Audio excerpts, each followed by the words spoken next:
This story begins with someone unknown many years ago telling Lee Saiman that a move that would be nothing to some might be the cause of falling off a cliff to others. And all it takes is one word to stop a man at the cliff. This mysterious figure told Lee that he wasn't a coward at all. And those words changed everything. Ever since monsters started appearing in the world, people have been divided into raiders and everyone else. After a while, Lee went to the Raiders Control Bureau where the receptionist said he could go to the lab. The slightly flustered guy, fiddling with his fingers, replied that he was ready and on his way. Reserve raiders are awakened ones who are regularly checked by the Raiders Bureau for aura readings. To become a raider, one must pass a qualification test. Only those awakened with an aura above a certain level are eligible to become full-fledged raiders. Lee walked into the lab where the doctor was waiting for him. She turned around and told the guy that they hadn't seen each other for a long time. The doctor then added that since this wasn't Lee's first time here, she didn't see the need to tell her how it was going. Lee nodded his head. The doctor had asked him if he knew he had to join the army next year. And since he'd been excused because he'd taken the raider tests, he couldn't get excused again. Lee timidly replied that he understood that. The doctor said that she was well aware of his situation, but it could not go on forever. She then asked if he wanted her to write him a referral to a psychologist. Lee put his head down and replied that he would just take the test and go. The doctor approved of his decision and reminded him that he wouldn't be able to turn away next year. Lee walked over to the machine and sat down in the designated seat. The doctor said that the machine showed 103 and the value had not changed since last year. All awakened ones have an aura value that starts at 100 and slowly increases after that.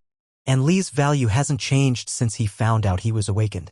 Lee gritted his teeth and trained hard, but then realized that he had no talent to become a raider since the aura value never changed. The examination was over and the doctor asked him to sign in the space indicated. Lee did so. He had once believed he could achieve what he wanted, but reality had slapped him in the face. Devastated and distressed, the guy returned to his apartment where everything around him was scattered. The chaos in the apartment epitomized his state of mind. Lee then went to the computer and said that today was a great day to play games. But suddenly he saw a strange notification, which stated that his eligibility had been verified and one must click to go to the Transcendent network. Lee entered and in front of him he saw a board of contestants, prompts, and special contestants. He couldn't understand what kind of site this was. Flipping through a bit, Lee saw contestants writing their stories, leaving reviews, and calling themselves by strange titles. Lee started laughing and thought, do idiots with 8th grader syndrome still exist? He was sure that someone would be helped by the words of a reasonable man, and they would finally come back to reality. Lee started typing. He wrote that it was time to stop living like parasites at the expense of their ancestors and it was time to go outside and get some air. Lee was sure that after his words they would rethink their lives. Pouring out all his anger in one message, Lee decided to check the news. He read that Raider on Sungjin was reaching the platinum mark. Lee couldn't believe it. The article said that On Sungjin had single-handedly hunted down the Kessia that appeared on Mount Bakhan and sealed the monster. Lee was pissed, then he started reading comments on the article where fans were writing how awesome On was and how much they loved him. An exasperated Lee pounded his fist on the table and said it was some kind of joke. Once upon a time, Lee and On Song saw each other face to face every day. This jerk was making fun of him. And now On Song has reached platinum. This really pissed Lee off. He couldn't accept such an injustice.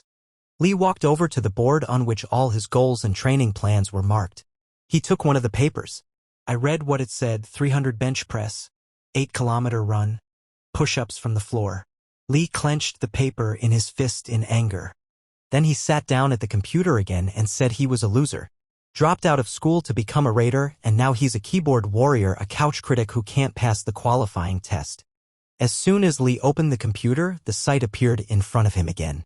The guy couldn't understand why the hell it was back on. Suddenly, he noticed that he received a reply to his impulsive message. The omniscient Kim wrote to tell Lee to be polite since he was a newcomer.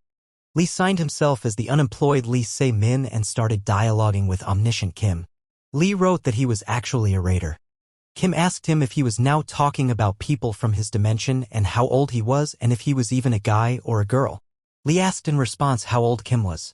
Kim wrote that he stopped counting his age after he turned 140, but to them transcendence, age doesn't matter. Lee thought the dude was crazy as hell. Suddenly, a message came from Grand Mage Ian where he wrote that he would use all his points to look at the brat. He wrote to tell Lee to wait for him. Lee started laughing loudly and telling him to try and find him, and just let him catch his eye. At this time, a bright spark appeared behind the guy's back. The bright pink spark increased in size and approached the guy, and suddenly someone asked, and then what would Lee do? Lee was startled out of his wits. The spark began to expand. It was a portal, from which a woman's voice came out and asked if he was the unemployed Lee Seiman. The boy began to shake with fear. In the portal, a beautiful girl with a staff in her hand descended from the sky. Lee had never seen such a thing in his life. The girl got down to earth and said she was interested to see what he was all about, and that's what she ended up expecting. Lee cried out loudly in fear. Suddenly, the girl put down roots that bound the guy. The girl asked what he was so angry about. Lee tried his best to get free, but he couldn't. The girl said he was very weak, and Lee asked to be spared. The girl replied that he was no match for the insects. She asked how the hell did Lee get into the transcendental net? Then she lifted him upside down and calling him fatty asked him who he was. The frightened Lee replied that if she let him go, he would tell everything. Then the girl took off the shackles and Lee fell to the floor. Kneeling down, Lee asked who she was. The girl replied that she was Jana. Jana then smiled and said that Lee was good at bullshitting. After all, why would he lie about being a raider? Lee started to say that it was true, but he just hadn't become a full-fledged raider yet. Then Jana asked if he was a raider or not. Lee replied that in this world, there are ordinary humans and raiders with aura. They are usually the ones who hunt monsters, so Lee is the awakened one with aura. Then Jana asked him to show his aura. Lee concentrated and a bright blue light appeared around him. Jana gave him a strange look and asked if that was it. Lee couldn't understand why she was laughing so hard. The girl asked, "Is this some kind of joke?" Then Jana concentrated and showed her aura. A bright pink strong glow formed around the girl. The things in the room began to fall from their places.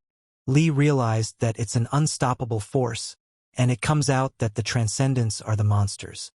Lee started begging for mercy and begged not to be killed. He asked if it was the end of him.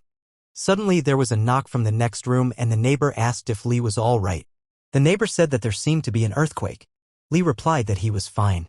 Jana took a deep breath and said that because of that loser, she had wasted the points she had saved so hard. The girl got angry and ordered him to answer immediately how the hell did he get caught in the transcendental net. Lee replied that he didn't know himself and that he had just turned on his laptop. Jana asked what it was. Lee replied that it was that glowing thing on the table. The girl said that the thing looked rather strange and asked if this was the means of communication in this world. Then she ordered me to continue. Lee replied that he had nothing more to say. Then Jana asked him to tell her about himself. Then Lee said that there was nothing interesting in his life, and that he just went through a lot of crap and ended up here. Jana asked, finding himself here, living in a pigsty? She called him pathetic. Lee took a deep breath and answered that he knew it himself. Then Jana asked him that he had tried to change something in his life, hadn't he? The girl's words were cruel, but they did not hurt him at all. On the contrary, Lee began to tell her about how he had been orphaned at an early age and adopted by his current parents. About how he realized in school that he was an awakened one, but due to bullying he never managed to finish it. And about aura indicators that haven't changed in 6 years. Jana said it's a pretty sad story. The girl then looked at him and said that it was time for her to leave. Lee replied that it was a good dialogue. Lastly, Jana reminded the guy that if he wrote nasty things again, she would come and kill him and that he should remember to write an apology. Lee replied that it would be done. Unexpectedly, Jana added that the world is inherently cruel and unfair. She told the guy that it was time for him to get outside and start doing something. After all, he's a human being and should be living, not existing. A surprised Lee asked the girl if they could see each other again. Jana replied that it was possible if he became transcendent. The girl left and Lee realized that he had to face his fears. He wondered if he could become a transcendent. Gathering his thoughts, Lee sat down at his laptop and began typing a message to apologize. He wrote to the Transcendent Network sisters and brothers that the unemployed Lee Seiman was bowing down to them. Since then, browsing the Transcendent Network had become part of his daily life. Lee even noticed that Kayan hadn't posted pictures in a while. Dark Lion Kayan, he was born into a family of a nobleman and a slave girl. After his mother was murdered by an aristocrat, Kyan used his sword skills to become a mercenary. Afterward, he exterminated all the aristocrats and became the most powerful sword master on the continent. Lee had been following his life. He noticed that Kyan had posted a family photo and thought that Kyan and his wife looked something like each other.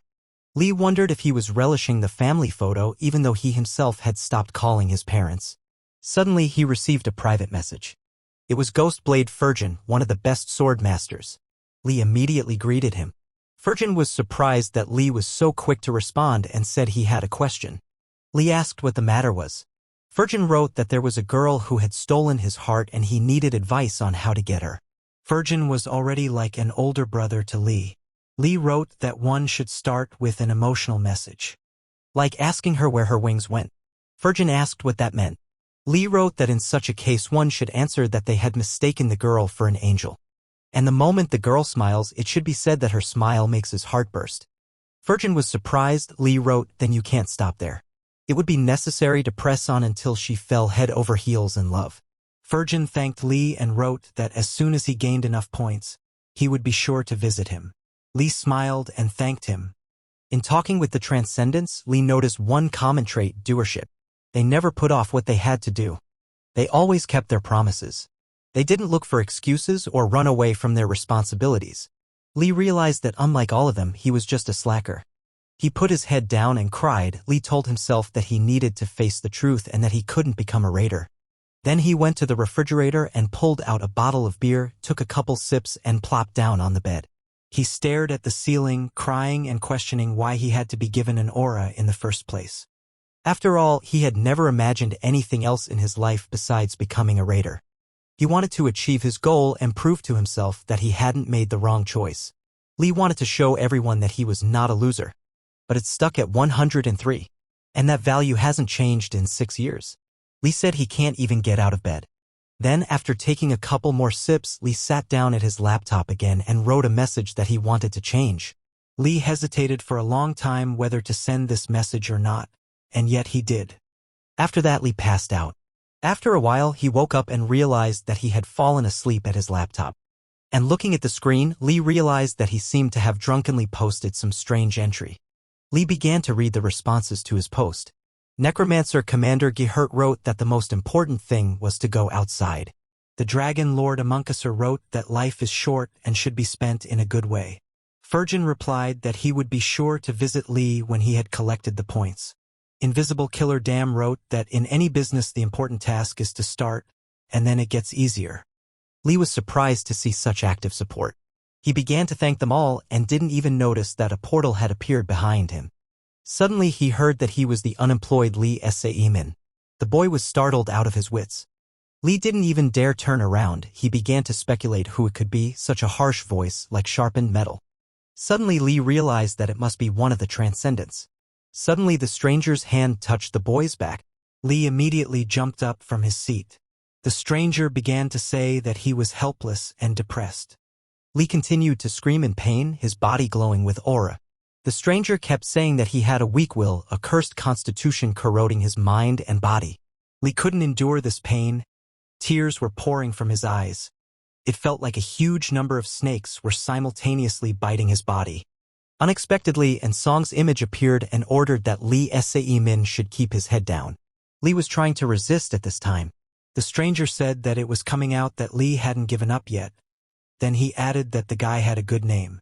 Then the stranger removed his hand, and they found themselves in another dimension. Lee couldn't figure out where they were. Suddenly, the stranger said that he was the best demon hunter of all time, and he thought Lee wasn't weak at all. Afterward, the mysterious stranger said that the world obeyed certain laws. And he also thinks Jana is very strong, but the power of this transcendent is beyond reason. Lastly, the man told Lee to collect points to access the clue board and he would leave a message for him there. Lee wanted to ask the man a few questions, but before he could get a word in edgewise, he collapsed on the floor of his apartment. Lee stood up and wondered if it was a dream. Then he noticed a scratch on his arm. It was quite painful. All the while, the stranger's words that he was not a weakling were running through his mind. He suddenly felt so at ease. Lee decided it was time to clean up the apartment. He picked up a pile of trash and a mountain of empty beer bottles. Finally, the cleanup was over. Lee looked around and realized that there was now only one piece of trash left in the room, and that was him. Lee realized that he needed to remember his encounter with the Transcendents, and he needed to remember those words. The guy put on his gym uniform, opened the room door, and went for a run, reminding himself that he wasn't a coward. But when he got home, Lee immediately pounced on the chicken wings. He couldn't believe he would be so hungry after a 10-minute run. When he had eaten enough, he suddenly realized that he couldn't do that. So he pulled himself together and decided to run again. In the back of his mind, Lee realized that it would be difficult for him alone. So he decided to turn to professionals.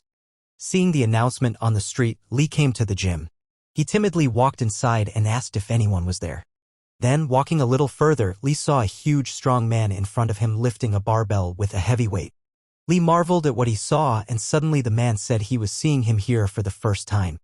Lee looked a little embarrassed, then the man asked if he had come to play sports. The guy nodded his head. The man walked over to him, shook his hand, and said his name was Kim Dokbae, and Lee introduced himself as well. Kim said that he knew immediately why Lee had arrived here, as he smelled the odor right away. Lee was surprised. Kim then moved closer to the guy, looked him in the eye, and asked him if he had eaten chicken recently. Lee grinned. Kim then asked if he had decided to start working out today, did some exercises, and decided to reward himself by ordering himself some chicken. Kim said he didn't like that approach. Lee embarrassedly apologized. Kim took the boy's hand and told him that he needed to warm up first, and since he had come here, he should start today. Lee replied admiringly that he was ready. Kim looked at him carefully and said that it looked like Lee had played sports before. Lee scratched the back of his head and replied that there was a time. Kim then said he had the basics down and now all that was left to do was work hard on his body. Kim escorted the boy to the treadmill. It was harder than Lee had imagined, and he wanted to stop and walk away. Kim had been standing next to him the whole time and asked if he was having a hard time. Lee replied that he should probably take a break. Kim started yelling to make sure Lee would always remember that once he fell, one must immediately get to his feet. Lee was already screaming in pain. He could no longer walk in a vicious circle. At this time, he was thinking about the fact that he had no aura and there was almost nothing left of his pride. Kim, meanwhile, shouted that even if he felt he was on the verge of death, he shouldn't stop. Evening came. It was finally over, and exhausted Lee told Kim that he was definitely on the verge of death. Kim laughed and said he would be waiting for him tomorrow. Lee looked surprised, and Kim called him a tough guy.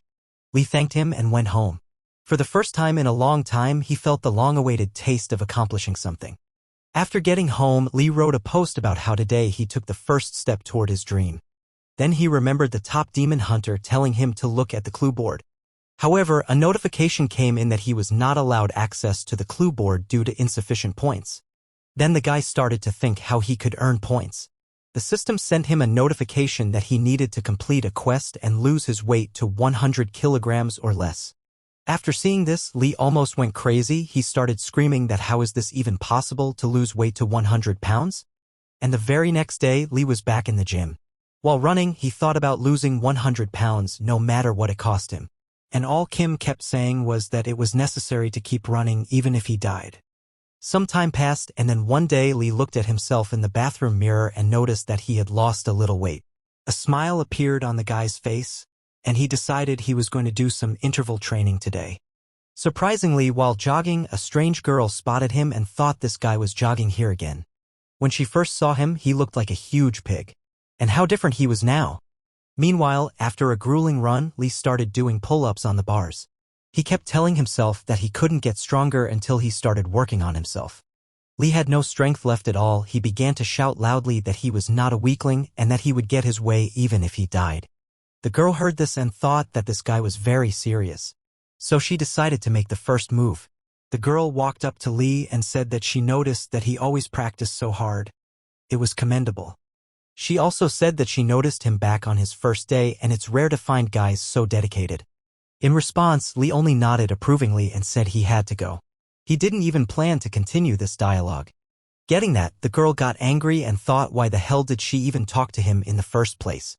Meanwhile, Lee realized that this girl reeked of raid. The smell was faint. Lee assumed she had at least a blue tag. The physical capabilities of raiders far exceed those of normal humans, even if they are low-ranking raiders. In addition, the huge rewards they received for risking their lives created a sense of privilege. Lee, as a trainee, knew this firsthand. He remembers the times when he was bullied and sent home because he would get nothing but a blue tag anyway. Even between raiders there is an insurmountable wall, let alone between raiders and regular people. Lee continued his jog, and suddenly the same girl decided to go for an overtake. As she overtook him, she pointed her finger down and called him fat. Lee creased his face, and the girl wished him luck, adding that even she wouldn't help him anymore. At this time, Lee thought that these damn raiders were all like this. Finally, he finished his workout and came home. Lee immediately went to his laptop to see what new things had been posted today. Suddenly, he noticed Jana's new post.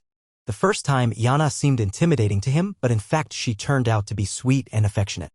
Lee immediately reminded himself that she was on a whole other level and he should focus on the quest.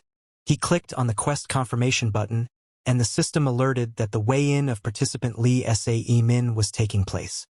Lee hoped and asked for the weigh-in to show 100 kilograms. Suddenly, the notification came that the participant's weight was 102 kilograms. Lee almost lost his mind. It was only 2 grams. He started screaming that he could just go to the bathroom and the 2 grams would go away. However, the second time, the system alerted that his weight was 100 kilograms and 0.05 of a gram. Then Lee decided to get rid of the excess water. And finally a miracle happened. The system congratulated Lee and notified that his weight is 99.9 kilograms. And as a reward, he gets 100 points. Also received a notification that the clue board is available to members level 2 and above, and you need to use 100 points to level up. Of course, Lee took advantage of such an opportunity. He was given access to the clue board and Lee was pleasantly surprised. On the hint board, reading entries costs 100 points to read and 200 points to create. If someone reads his entry, he gets 10 points for viewing it. Lee was just confused at how many interesting and useful things there were. And then he notices Jana's post. At the same time, an alert from the system arrives saying that in honor of his first visit to the clue board, they are giving him a chance to read 1 entry for free. Lee remembered why he needed access to the clue board, and he found an article on the unemployed Lee Sae-min from the best demon hunter of all time. Lee began to read that those who are subjected to asphyxiation cannot complete the heavenly circle. Their inner chi cannot circulate properly and dissipates like smoke. And if you learn the right techniques, it is possible to get back into the cycle, and then you can get out of this state. Lee read each line carefully and tears came to his eyes at finally coming to a realization. It went on to say that the best hunter of all time was passing on the supreme divine art he had created to Lee. And Lee should pay his respects and follow the following instructions. Lee sat down on the floor and bowed and began to thank the best hunter of all time. After reading further, Lee realized that the name of this divine art, Great Mercy. And now he realized that all this time he had seen the aura as a tool of control and power. However, the best demon hunter of all time treats the aura as something alive. That was exactly the answer. As time passed, Lee diligently continued his training. He realized that Great Grace was very challenging. Lee was willing to make a similar decision hundreds of times, knowing it would help him change. He sat on the bench and tried to focus his aura. Lee realized he needed to focus. The boy decided to picture himself threading the thread through the eye of the needle. Then he tried to remember the words of the best demon hunter of all time. He said that the aura flows through the body like water, spreading everywhere as if taking root. So Lee realized that he needed to focus on the obstacles the aura was trying to pass through, and break through them in one move. And suddenly Lee realized that he had succeeded. This was a real achievement for him. With happiness, he plopped down on the ground and raised his hands in the air, saying that he could definitely become stronger now. After a while, a private raider training academy called Tayson Academy was actively holding classes.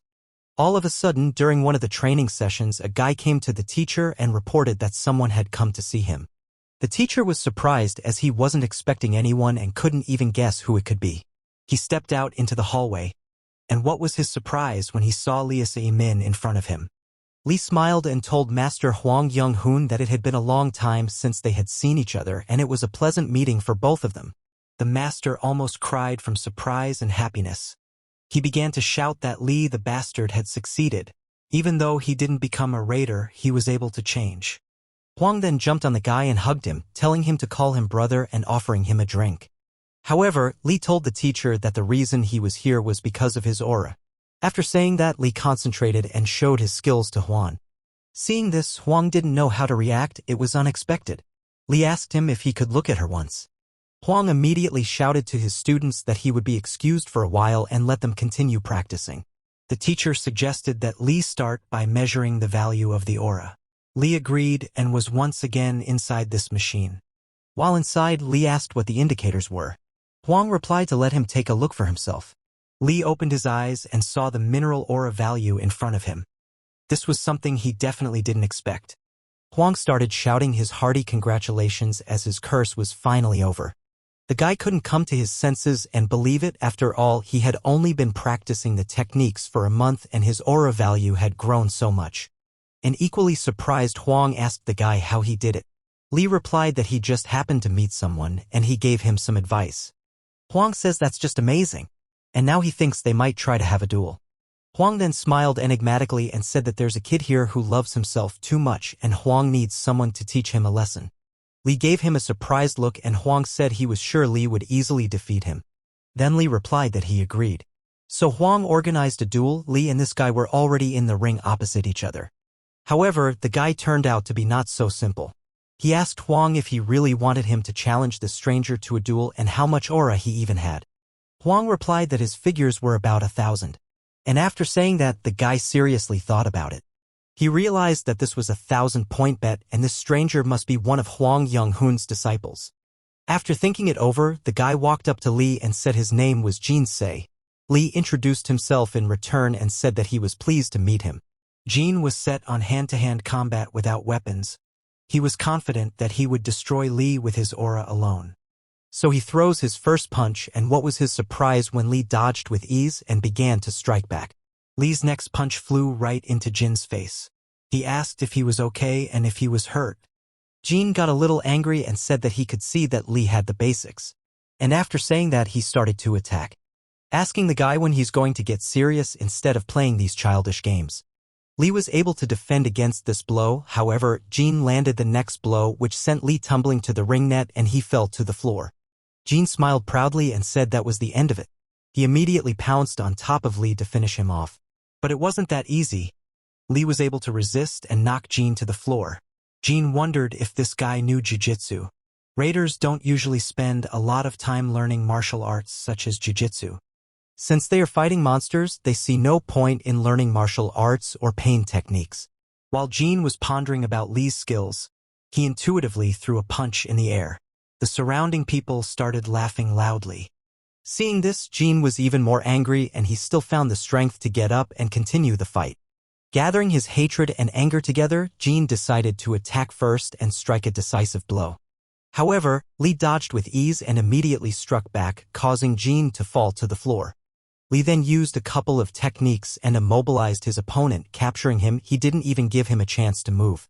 Jin's anger and hatred became even greater. He asked how Li dared to humiliate him. At this moment, his aura began to shine with an even brighter green light. And at this point, Huang began to worry about Jin because Li was not going to give up, and using a couple more techniques, he finally defeated him. Some time passed. Li went jogging as usual, but this time he repeated to himself that he shouldn't get too excited, since the kid didn't train properly and lacked motivation. And Li's victory in sparring was the result of his hard training. Now he realized that it took him longer to show his strength, and that power had been building up inside him all this time. And now it's no wonder he was able to defeat his opponent. Li was doing great in training. He had already achieved amazing results and his body was direct proof of that. And so, during another training session, the students of the academy showed a surprising curiosity.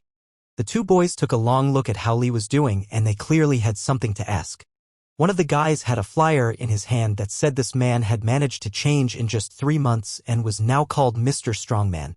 Meanwhile, Li was admiring his body after another approach. The boys decided to approach him after all. One of the guys shyly asked if it was true that he had changed in just 3 months. Li replied that he did, and then the guy asked admiringly if he could become like Li.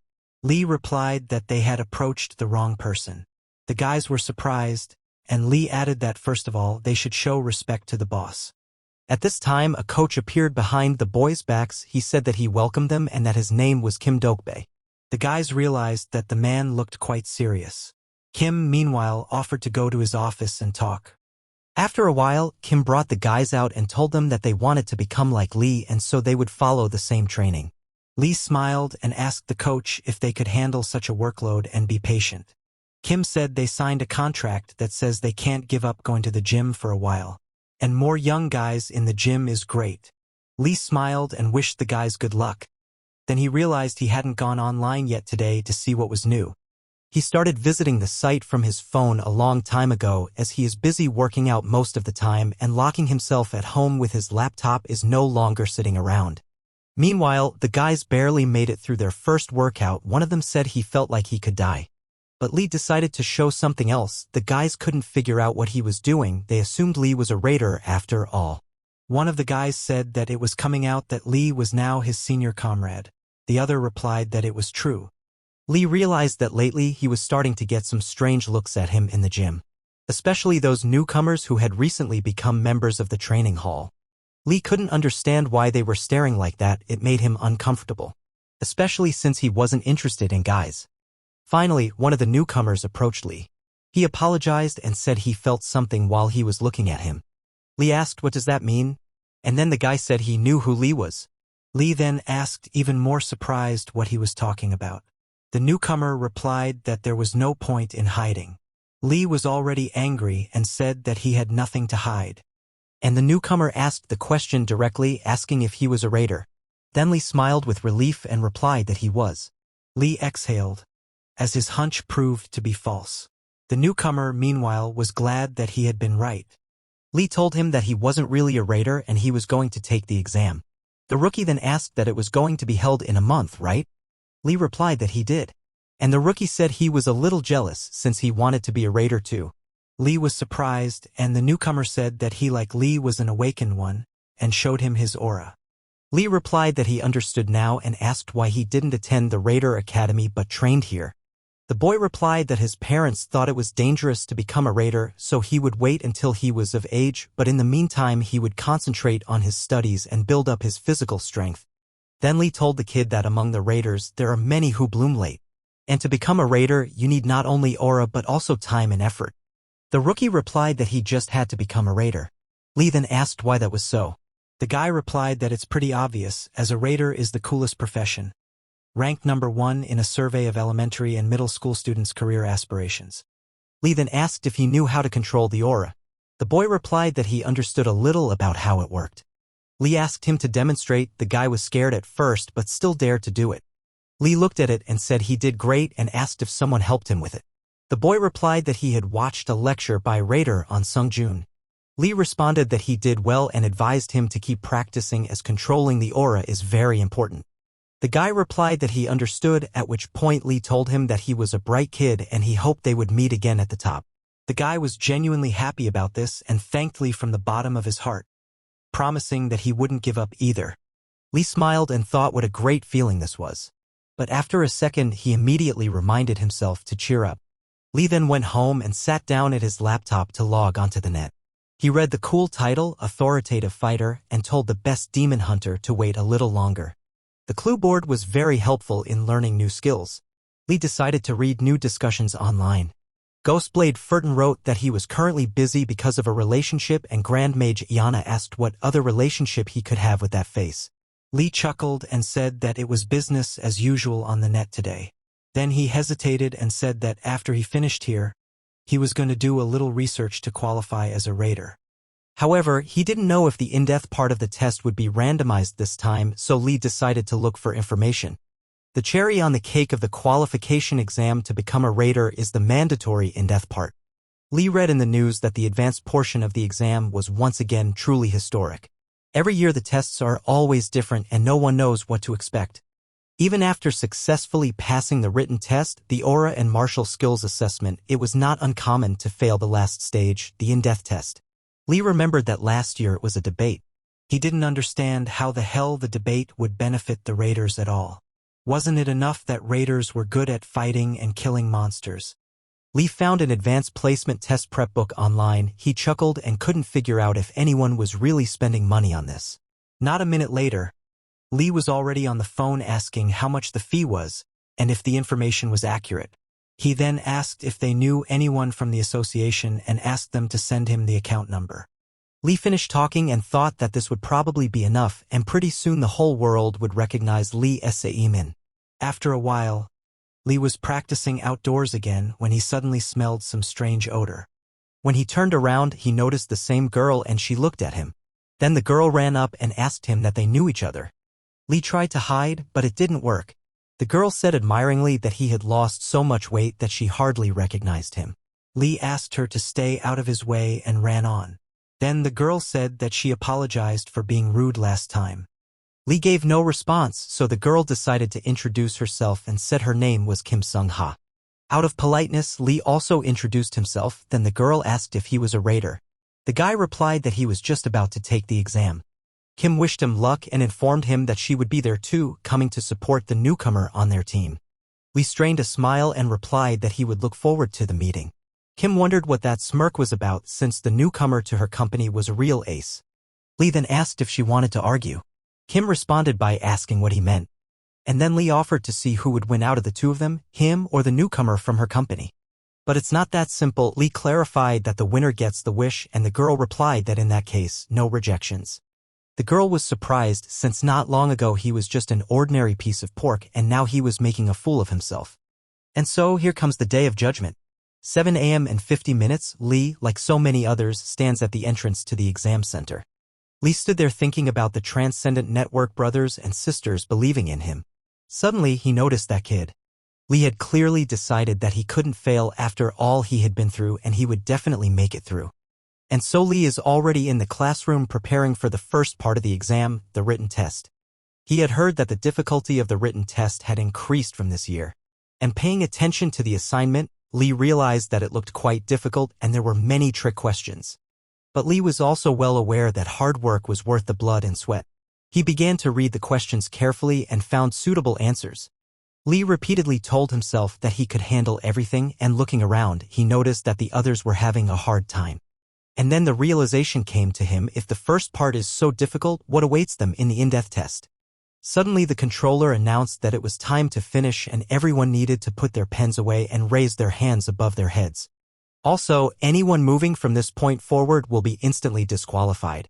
Lee clearly followed all the instructions and noticed that the guy sitting next to him was trying to finish something else. And at the same second the energy lightning attacked the guy, it was like he was tasered. And the controller said he warned about it. Eventually 3 people were disqualified and asked to leave the premises. Lee noticed that the controller had a gold stamp. The controller addressed everyone and said that for the raiders who put their own lives on the line, discipline is everything. And if anything goes wrong, the slightest misstep and the whole team is jeopardized. And the rules are meant to be followed. Since no one likes the raiders who don't play by the rules. After the speech, he wished everyone good luck. Meanwhile, Lee sat quietly in his seat and unwittingly witnessed someone else's conversation. The guys discussed that the test was quite difficult, some were worried about failing the exam and some were worried about the meaning of aura. Meanwhile, Lee was telling himself that the test was indeed difficult, but he didn't think he had failed. And Lee also remembered that an aura level value of at least 5,000 was required to qualify. And the last time he was tested, the value was 5,100. Lee decided to concentrate and the guys noticed and started whispering that he was controlling the aura. Lee closed his eyes at this moment and repeated to himself that he should try to clear his mind and relax, and then he would succeed. But it wasn't that simple. Ominous images of being drafted into the army kept him on his toes. Lee then decided to follow his mentor's words. The highest limit, it symbolizes the harmony of all things and phenomena of the universe. Yin and yang, heaven and earth, as well as primordiality, accessibility, gentleness, and righteousness. Controlling the aura brought back many memories. When Lee first told him he wanted to be a raider, his adoptive parents believed in him. Suddenly someone interrupted the guy. A man's voice asked Lee what he was doing.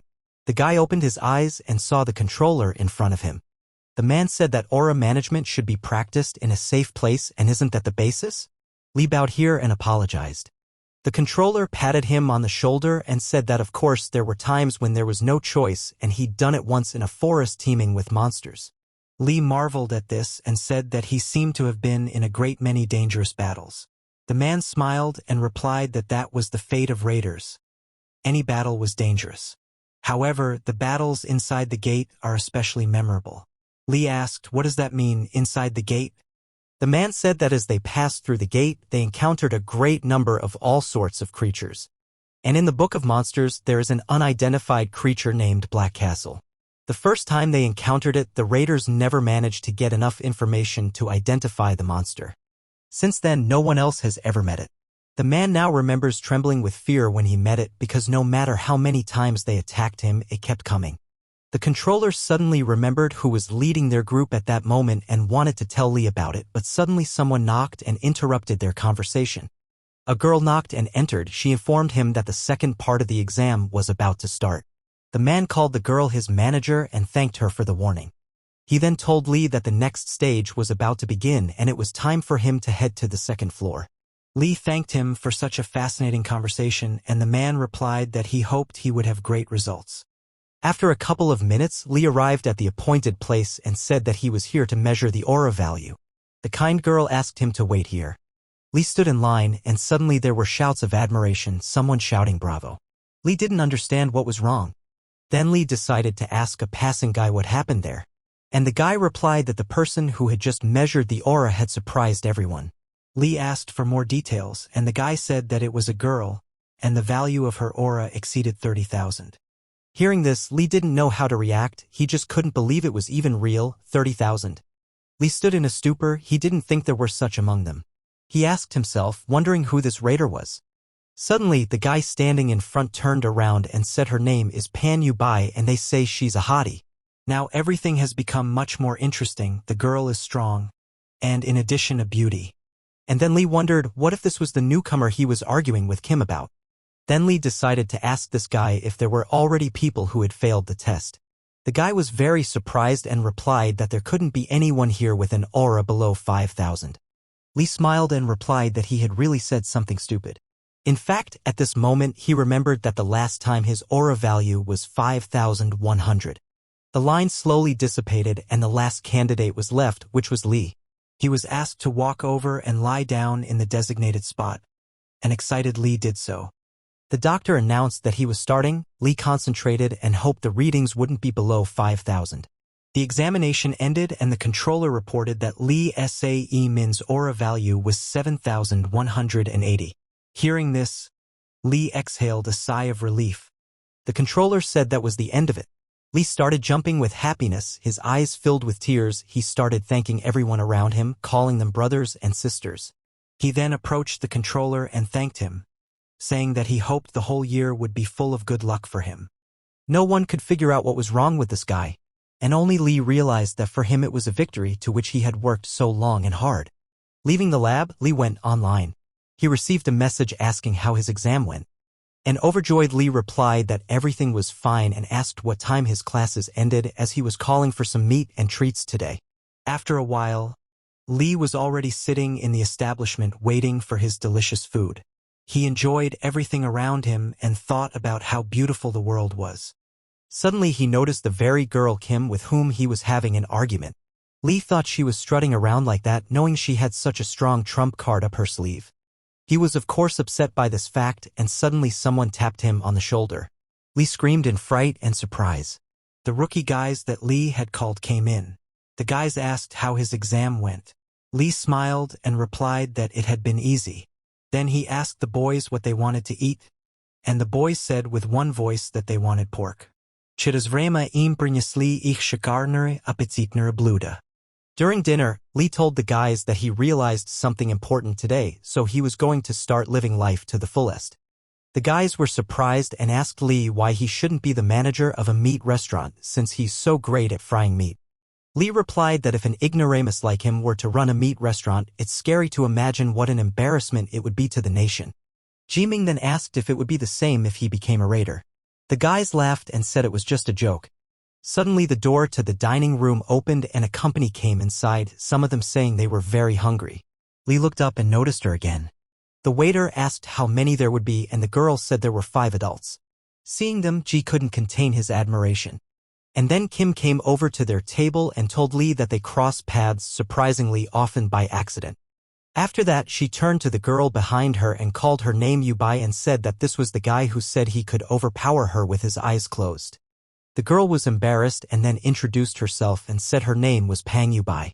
Lee also introduced himself in response, and then he finally realized that she was the newcomer with an aura value of 30,000. Kim smiled afterward and left, wishing them a pleasant appetite and reminding them to make sure Lee didn't forget about their argument. Lee started shouting that when he said that, but no one would listen to him. They left and didn't even turn around. By the end of the evening, the boys were already full and had full bellies. They thanked Lee for such a treat. In parting, Ji asked who the girls were, as they looked very pretty and nice. Lee replied that you shouldn't judge a book by its cover. He hugged the guys and reminded them that they should choose the girls carefully. And after that he suggested going to karaoke. The guys gladly agreed. They set off on their journey, and suddenly Lee felt something strange. He turned around and saw a bright red spark. Ji asked what was wrong. Lee told the guys to get out of here quickly. The guys didn't understand what was going on. Lee said he had a bad feeling about it. At this time he remembered the first time he saw the portal open. Ji hugged Ji and said that the gate was about to open. Suddenly Lee started shouting that a gate had opened here. The boys hid behind Lee's back and watched the gate increase in size. A few seconds later, a huge monster came out of there. Lee immediately thought it was Sinkus. The monster had completely gotten out and chaos reigned around, people scattering everywhere. Meanwhile, Lee stood motionless in place. He suddenly realized that his body was beyond his control and he couldn't move. Suddenly, I heard someone yelling for everyone to run to the shelter immediately. It was Kim and her team. She said the Iron Horse Association had arrived and everyone needed to leave the place immediately. Kim then ordered that Yubai should call the rescue team. The girl replied that she accepted the order. The Iron Horse Association, although they are not one of the big three, are an elite raiding campaign. Until the rescue team arrived, the boys pounced on the monster to prevent it from giving it a chance to hurt anyone. Kim was doing well, and suddenly several more pest monsters under system number 8, called Jorg, appeared out of the gate. The girl noticed the monsters scattering in different directions and ordered them to block them. Monsters began attacking civilians. Reinforcements were urgently needed. At this time, Lee was still standing still. He realized that he had to go and help. After all, he had trained hard for this. Lee was angry with himself and began screaming at his body to finally start moving already. And while he stood still, Ingji very bravely protected the civilian and managed to fight the monster away from him. Seeing this, Lee thought that Ingji, the kid who had never trained properly, had fought the monster so bravely. That's when Lee realized that this guy was going to be an incredible raider. But suddenly, right in front of Lee's eyes, a monster bites Ingji's shoulder. After this, Lee could no longer stand still. He immediately rushed towards his friend, anger and rage engulfing him. As Lee ran, he concentrated his aura and prepared to strike. With one blow, Lee threw back the monster without expecting it himself. Just then one of the raiders showed up and asked if Lee was okay or not. The guy replied that he was fine, but there was an injured person here. Lee lifted Ingji in his arms and asked him to come to his senses. Ingji replied with a slight wheeze that he wasn't going to die. The raider approached them and offered his help. He asked Lee if he was the awakened one and told him that a rescue team would be arriving soon, so they should try to hold out until then. They bandaged the boy's wound and the raider left. Lee meanwhile realized that he had used the power of his aura to stop the bleeding, but his arm didn't give positive hope. At this time, while Lee didn't move away from his injured friend, the monsters were already coming closer and closer to them. Noticing this, Kim began to shout loudly for the monsters to follow her shout. She applied her aura, which blinded everything around her. Afterward, one of the raiders asked her how she was feeling.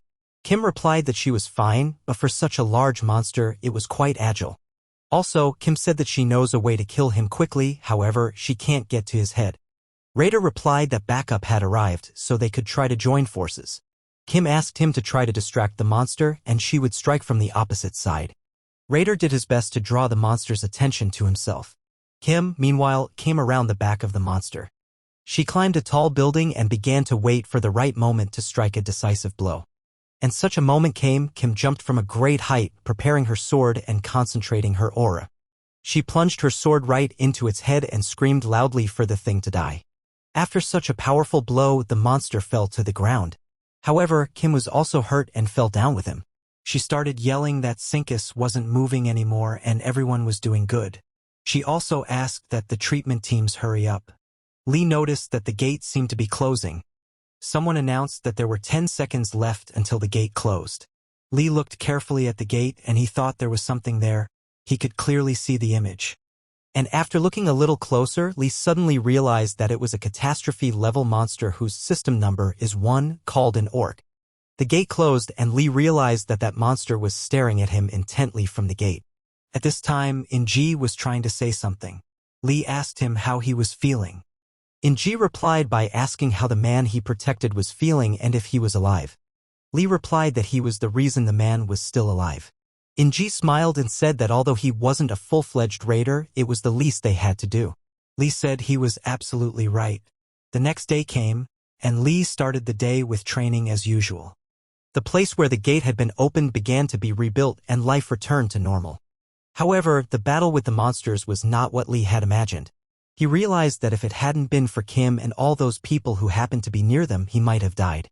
Evening came and Lee still continued to torture himself with his workouts. He hadn't stopped once all day. During this, Lee only recalled the events of last night.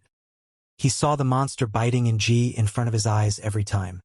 So Lee tried to hurt himself with training to feel the same things he couldn't save his friend from. Suddenly, the coach walked in and told Lee that it was time for him to go home. Lee replied that he hadn't noticed that it was so late. The coach realized something was wrong, so he offered him a shot. Coach told Lee that he was very sorry for what happened to In-ji. Lee asked if the coach knew that he was an awakened one. The man replied that he was also aware that Lee was taking the exam. Lee said that he did. He decided to share with his coach and said that when he first encountered the monsters, his body went numb. Saying these words, clenched his teeth, Lee drank a shot and took a deep breath. It was difficult for him to talk about it. But still Lee continued and said that while he was fighting fear, the monster injured In-ji. The coach was silent and listened intently to the boy. Then Lee asked him if he thought someone like him could become a raider. The trainer sighed heavily and told him that before he opened the gym, he had been a professional boxer. Lee was surprised by that. The trainer said that of course he was older now, but he used to be very agile. Lee jokingly asked that he must have knocked out his opponents with a single knockout. The coach smiled and replied that there was a thing, and then continued his story by saying that eventually something happened. There was one young man who passed away right during the fight. And after that incident, the trainer could not return to the ring. So the coach asked Lee why he thought he was telling him this story. Lee asked, "Why is that?" And the man replied loudly that enough with the self-pity. What's past is past. And you can't lock yourself in a room and whine about the mistakes of the past for the rest of your life. Lee replied that he wouldn't do that. And the coach told him that nobody is perfect and sometimes people make mistakes. And yes, everyone regrets what they've done, whether it's him who delivered a vital blow to his opponent without knowing it himself, or his opponent who was aware that things could end badly but failed to stop in time. And of course everyone feels fear, but no matter what, they have to keep moving forward. After these words, Lee and the coach had another drink each. Then the coach asked Lee if he from the past and he from the present were to collide, would he win? Lee replied that he thought he would have won from the past. And the coach said that Lee didn't understand anything. Because in the past, he was much smaller than he is now. And of course he's not going to be throwing punches now. However, the coach feels he has gotten stronger not so much physically as mentally. He then patted Lee on the back and said that he would make a great raider. Lee took another drink and said he would do everything he could to make it happen. Time passed. One fine morning at Taesong Academy, our Lee was on the battleground. The teacher asked Lee who he preferred as an opponent. Lee said that he hoped for him. However, he immediately said that he wanted to see Jorg in front of him. Lee concentrated his aura and the system created an image of a Jorg. The boy prepared for battle. The monster started to attack. It pounced on Lee. However, Lee immediately blocked its attack. And after that, with a single swing of his sword, he chopped the monster into pieces, leaving it no chance of survival. Now Lee realized that the Jorg was weak. He thought, how come he couldn't attack this monster back then and just stood by? At this time, the teacher shouted for Lee not to be frightened and not to let anger overwhelm him. He asked if Lee was ready to continue or not, and Lee said he was ready. Lee concentrated his aura and told the teacher to put Shinkus on him this time. And within seconds, the system generated an image of Shinkus. Lee readied his weapon. The guy decided not to wait for the monster to attack him first, so he sprinted around and started attacking it. Lee made his first strike with his sword and scratched the monster. A blue liquid resembling blood began to ooze from the wound. After being wounded like that, Sincus became angry and his eyes shone with a bright red light. Sincus attacked the guy, but Lee managed to dodge and crawl under his legs. He concentrated his aura and began to repeat to himself that by combining his body and thoughts, he would obtain Zingiaquin. After saying those words energized with energy and aura, Lee struck with his sword, shattering the monster's body. Lee realized that the more he honed this style of martial art, the more he began to understand his way of thinking. Lee exhaled, but the picture of Ng bravely fighting off the monsters reappeared before his eyes. Right now, his greatest dream was to go back to that moment again to set things right and come between the monster and Ng. At that moment, the system alerted that Sincus had entered the second phase. With all the anger he could muster, Lee concentrated and destroyed the monster with a single blow. The next day came. On a beautiful sunny morning, Lee came again to the Raiders' Bureau for the second stage of the examination. This time the venue for his exam was the Coliseum. A huge queue had already gathered at the entrance. Everyone around him was wearing equipment, Lee included. His vest had the serial number 13 on it. The boys stood in line to receive their weapons, and finally the turn came to Lee. The man asked what weapon he wished to use, and Lee replied that he preferred a sword. After receiving the sword, Lee thought that even though this was a training center, why did the props look so shabby? Everyone was standing around waiting for the exam to start already. Suddenly, number 137 said, "Is it really Yoon who has the platinum mark? Who will be the proctor for today?" A young guy appeared on the stage. He walked up to the microphone and started saying that he congratulated everyone who had passed the first stage of the exam. And now he's going to talk about the second phase, which is the evaluation of combat training. Yoon who explained that their armor was equipped with sensors that would count their opponent's fatal hit on them, after which their movements would be immediately restricted. The task of the examinees is to neutralize as many opponents as possible. The victory will go to the last one left on the battlefield. Meanwhile, the managers approached the guys and handed out papers to them, telling them that after signing these papers, they should head to the exam venue. All the participants listened carefully and followed the instructions. Yoon who wished them good luck and said that they would see each other on the battlefield. Having signed the necessary documents, the guys came to the field. Someone announced into the microphone that there were 5 minutes left before the exam began. Meanwhile, Lee was thinking about whether they needed to pick their own seats, and if so, it was better to stand aside. He got away from the crowd, and suddenly it was announced that the exam was starting. Suddenly, number 222 came up to Lee and asked why he was standing there. Lee replied that he chose the tactic of avoiding combat and decided to observe others from the sidelines. However, 222 didn't inspire his confidence, so Lee started to attack him. He was not confused and blocked the attack. Number 222 said he wasn't in a hurry to go anywhere and offered to get to know each other better. Lee repelled his attack and replied that they shouldn't waste their energy and time on something like this.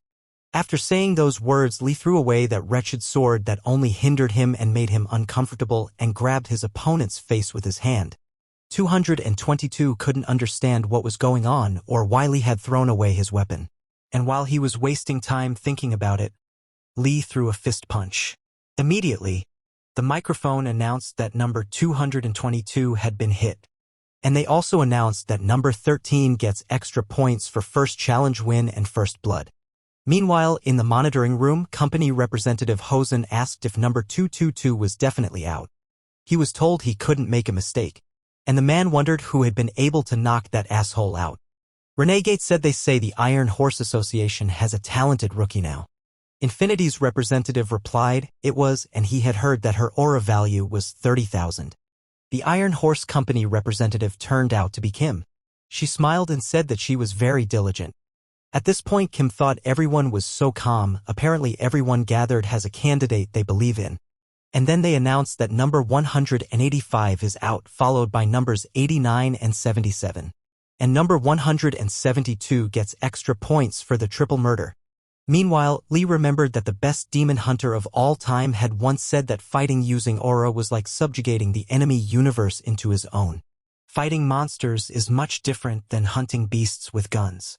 In a battle with monsters, Lee risks his life, his universe. This is the Battle of the Raiders. Numbers 156 and 66 have been announced as defeated. The monitoring room had already noticed number 13 in the room and that he was pretty fast. No one could figure out where he came from. Someone said that this kid was able to take out the renegade and infinity people with ease.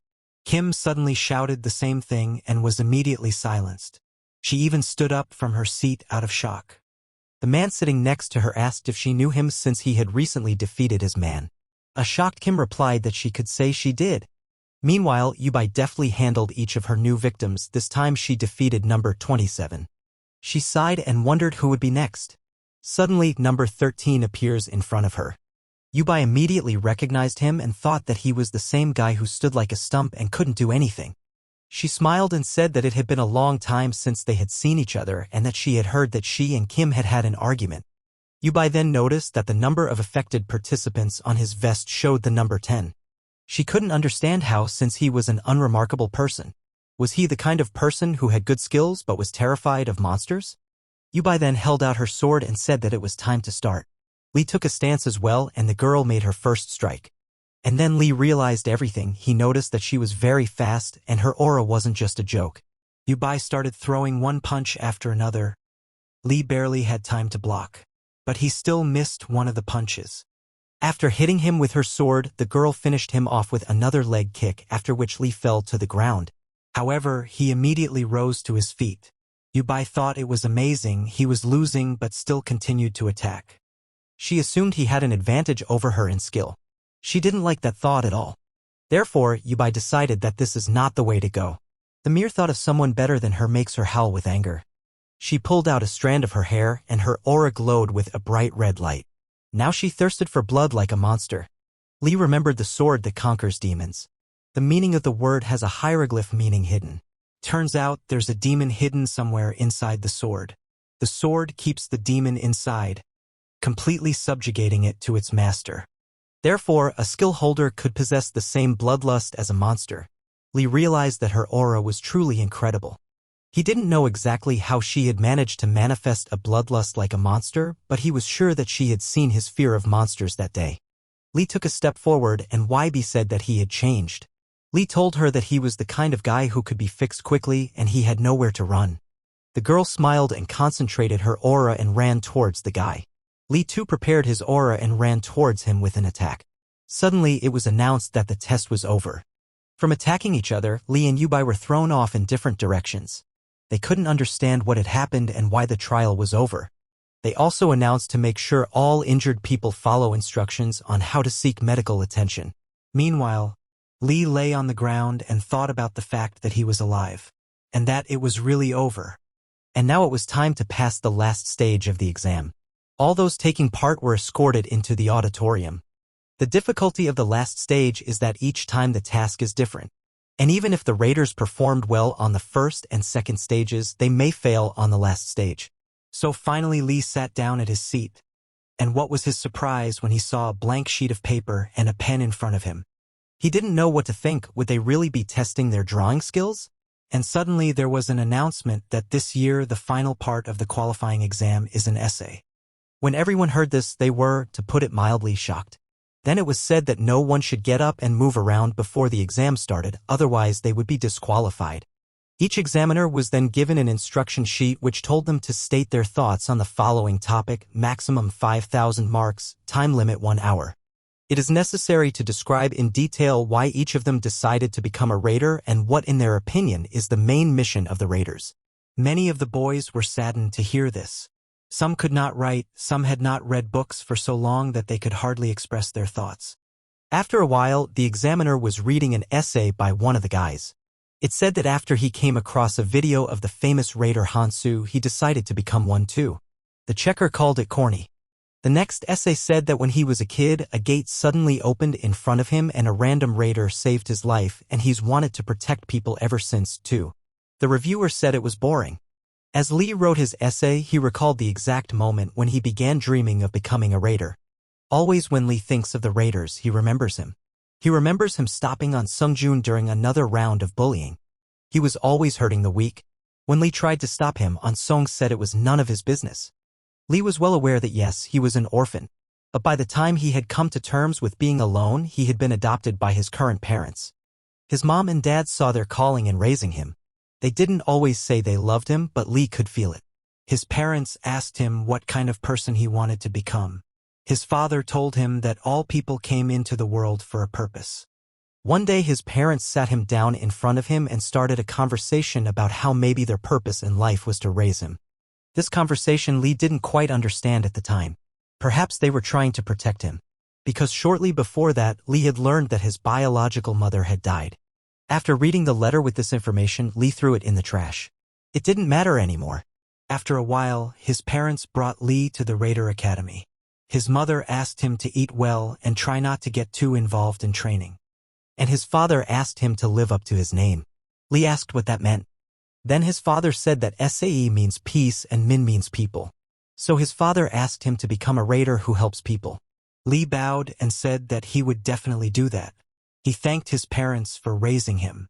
Suddenly, the notification sounded that there were 5 minutes to go.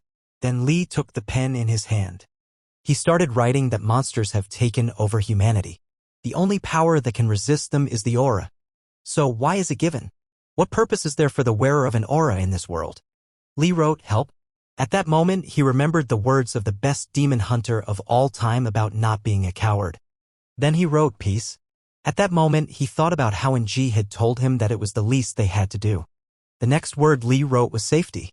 And in that moment, he remembered the coach who told him he would make a great raider. And finally, the people.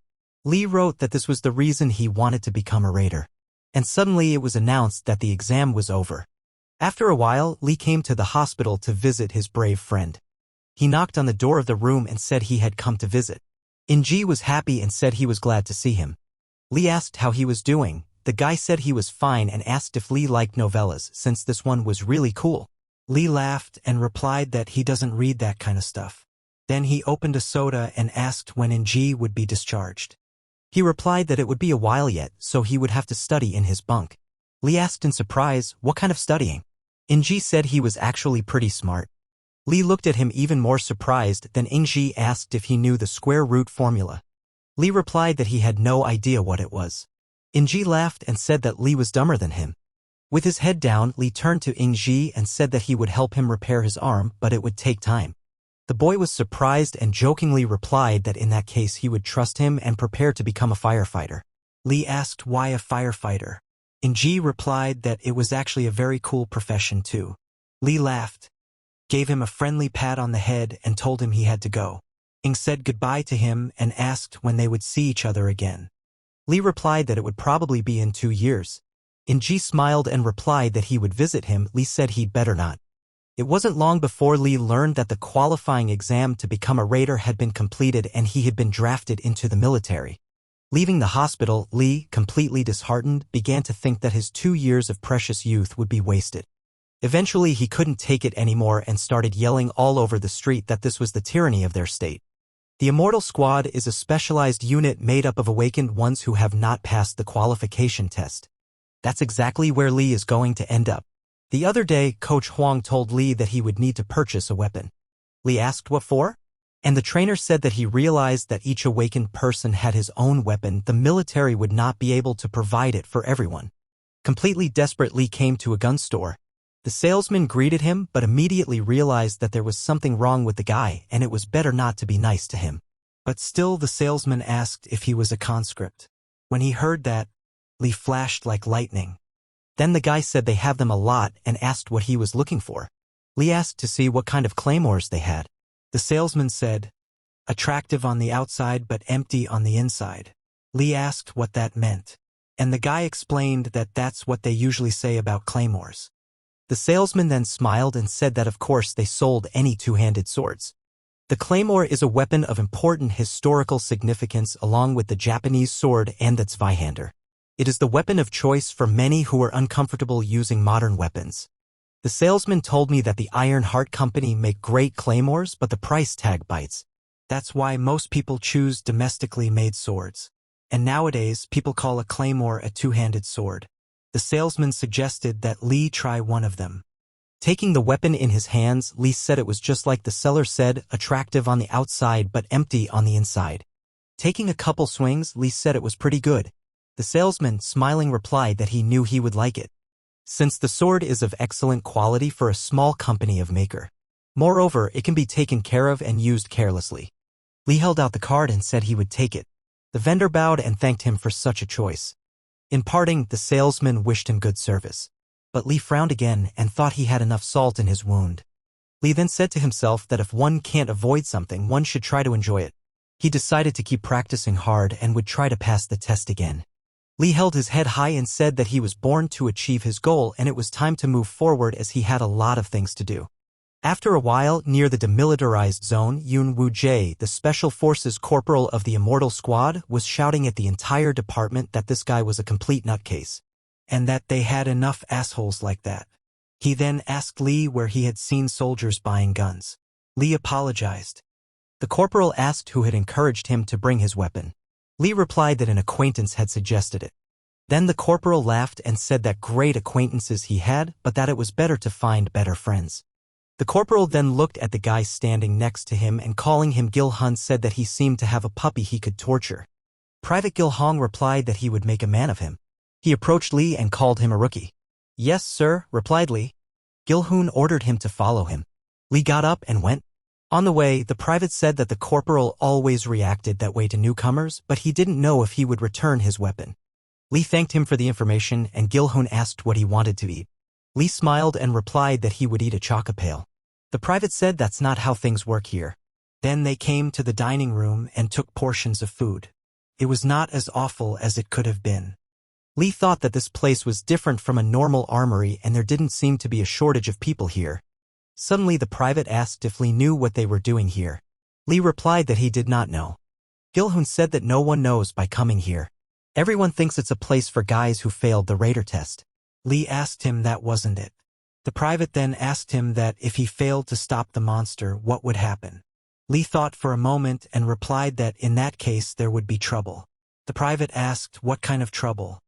Gil-hong then took a deep breath and said that he had heard that in the past there had been a huge crisis in areas where the raider system was not developed.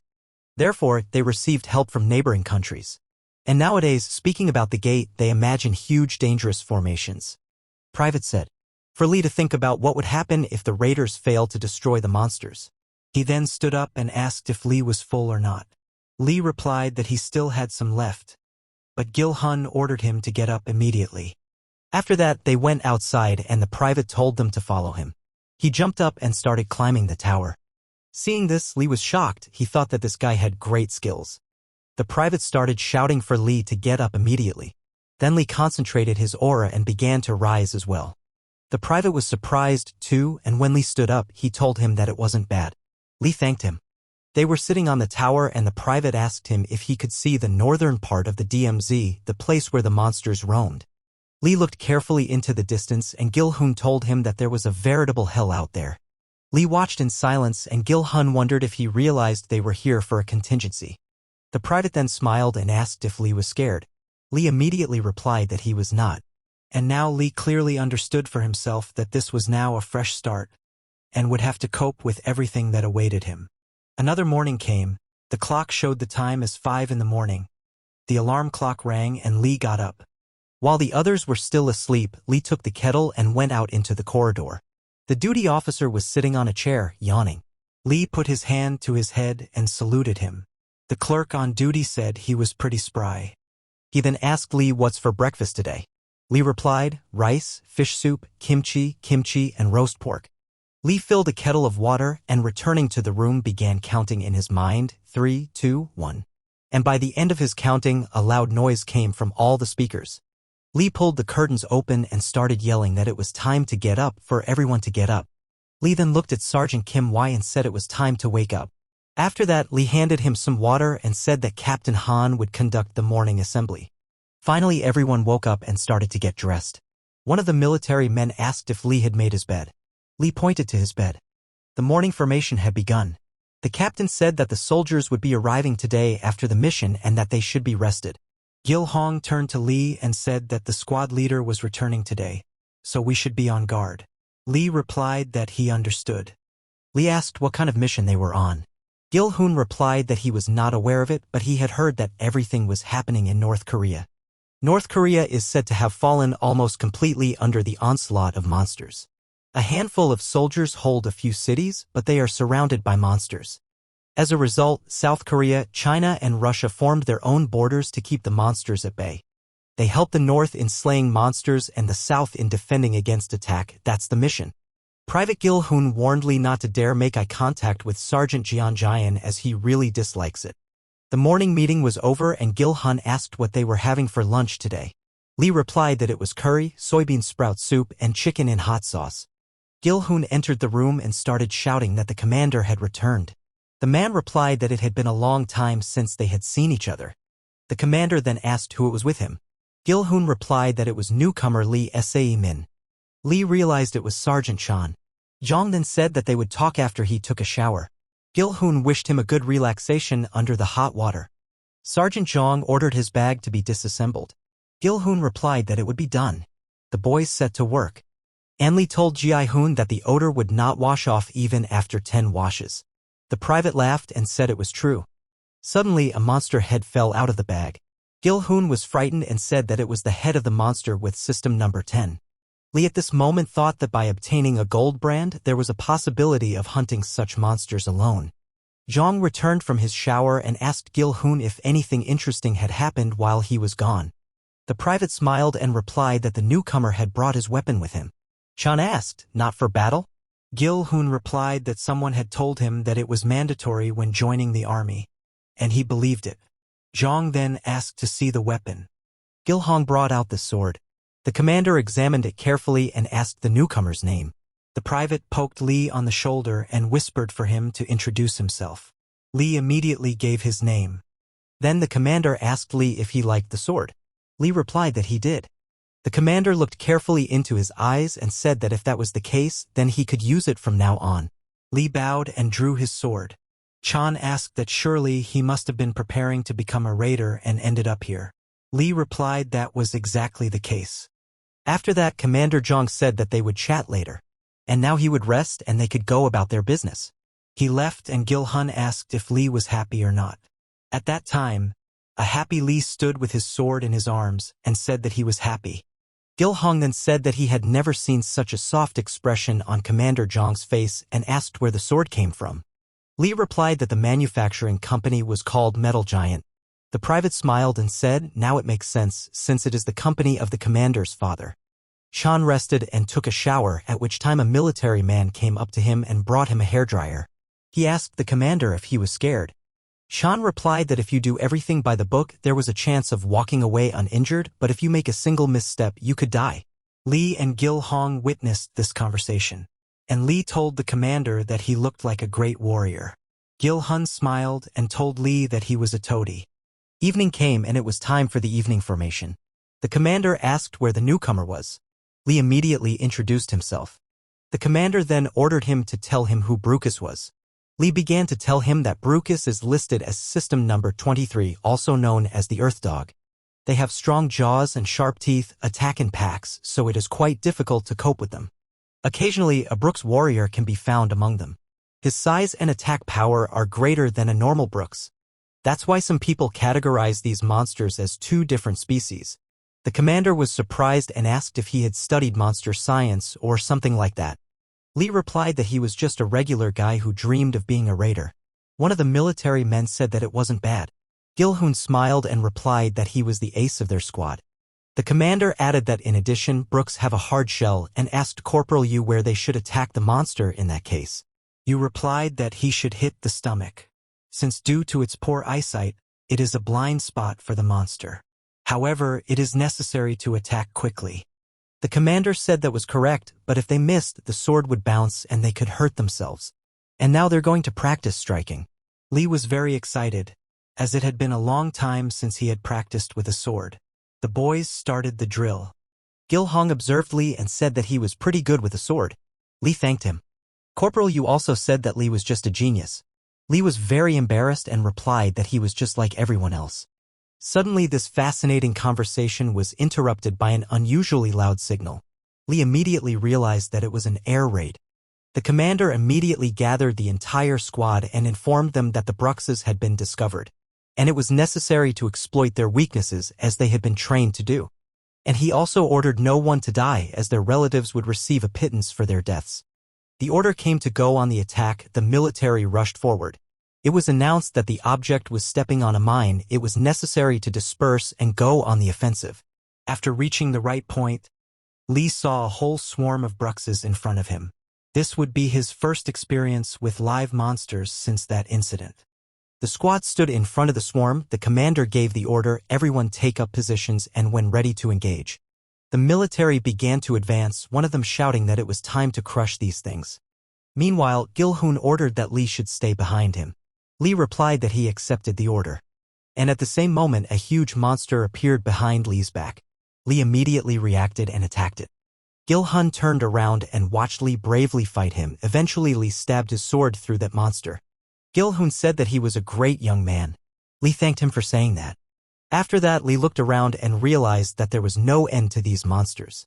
Suddenly one of the soldiers began to scream loudly in pain. Just then Lee noticed that a Brucus warrior had appeared. He was huge in size and his eyes shone with a bright red light. The soldiers started shouting to the commander to stop him. The commander gave the order to assist the comrade. Suddenly, Lee noticed Brucus grabbing one of the military men with his claws. And that creepy picture of the monster biting in Ji's shoulder appeared in front of his eyes again. Hate and anger overwhelmed him. Lee grabbed his sword tighter and rushed forward. Gil-hoon noticed this and tried to stop him. Brucus was about to bite the head off the military man when suddenly Lee stepped between him and the monster. He threw the first punch and scared it away. After that, Lee realized that this monster was very tough and it was clearly no different from an ordinary Brucus. Also, Lee realized that the value of the weak was useless if he couldn't get close to him. Then he decided that in such a case, more force should be used against a strong monster. Lee got close to him and running under him, he inflicted a deep wound cutting into his belly. Gil-hoon, upon seeing this, almost fell over from shock. He didn't expect Lee to be so brave and strong. The Brucus warrior slumped to the ground and no longer gave any sign of life. Lee breathed out a sigh of relief. However, when he turned around, he noticed a few more of the nasty creatures. Lee readied his sword and began to call out to them. Lee massacred them. Eventually the squad defeated the monsters. After a while, the commander gave the order to clear the area. Meanwhile, Lee was trying to recover from such a battle. Suddenly, the commander approached him. Lee immediately got to his feet, the commander telling him he had done a good job. But the commander asked him if he really failed the Raider exam. Lee replied that he was bad at writing essays, so he didn't pass. Hearing this, the commander was surprised. Lee then took out his flask and asked if the commander was thirsty. However, when he saw the flask covered in blood, he refused. The next day, rumors of a talented rookie began to circulate and it would be impossible to hide such a thing even if you wanted to. Meanwhile, two military men approached Lee and asked what was for breakfast today.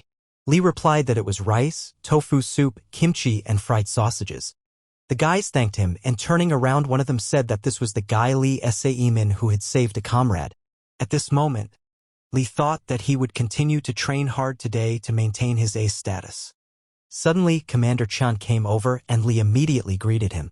Chong said that the rumors about him had already reached the top, and it is said that Lee single-handedly destroyed a Brucus warrior. Sweat covered Lee's face and he apologized. Chan smiled, patted him on the shoulder and said no way, and good for him. Chan then walked forward and told Lee to follow him. Lee could not understand what was happening. Chan led him to the training ground. He gave him the sword and told Lee to hold it tightly. Chan then asked if Lee had tried sparring or not yet. Lee replied that he had practiced it before. Chan then grabbed his sword and flung himself at the attack, telling Lee to try and block it. Lee blocked one sword strike after another. At this moment, he was thinking how fast he was. Each of his punches is more powerful than the previous one. It feels like he's been practicing over the same technique for a very long time. Chan finished and asked Lee how he felt about it, and suggested this time that Lee should try to attack. Lee remembered and asked the commander regarding the sword. Chan replied that his sword was made where his sword was made.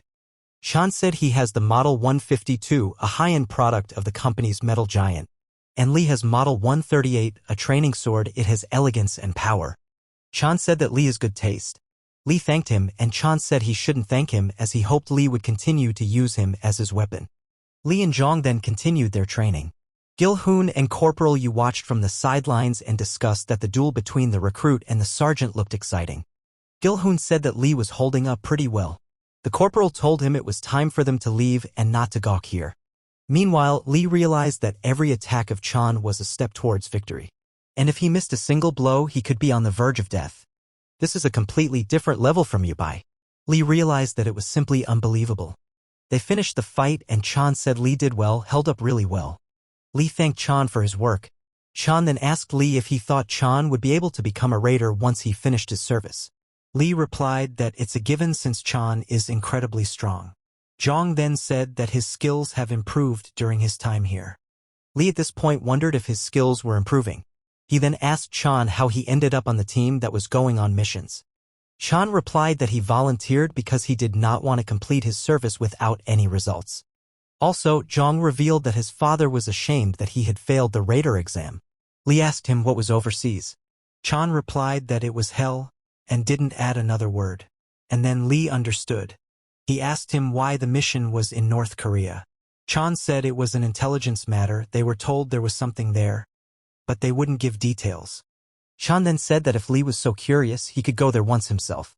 Lee was surprised, and Chan said that if one is interested in finding out what's out there overseas, the only option. Lee started to say that he only wanted to inquire about his activities. Zhang asked him not to pour in here. That same night, Lee and Corporal Yu were on guard duty. They were scrutinizing the border through binoculars. The corporal asked Lee what kind of monster was out there that looked like a deer. Lee said that it was a monster with system number 11, called Bugak. His specialty is his huge horns. You must be extremely careful with them, as the body will begin to rot as soon as you touch its horns. The corporal asked Lee if he would continue to try to become a raider after he left this place. Lee replied that he would. And the corporal revealed that he was thinking of scoring that dream. Lee asked why that was so? The corporal replied that if Lee had failed, what was there to say about him? Upon hearing this, Lee said that he did not understand why he was saying that. The corporal said he'd tried more than once and ended up here. And there's more than just the raider's way. Lee smiled and said that he could do it all. And if there was nothing to do, the corporal could try his hand at modeling, because such a face was missing here. The corporal asked not to talk nonsense. Suddenly they noticed something strange near the border. The corporal turned on his flashlight to look around. Suddenly they saw the shape of a man. The corporal immediately ordered Lee to alert the squad. Lee relayed over the line that this was a squad of immortals and an unidentified object, male looking about 20 years old, was approaching them from the north.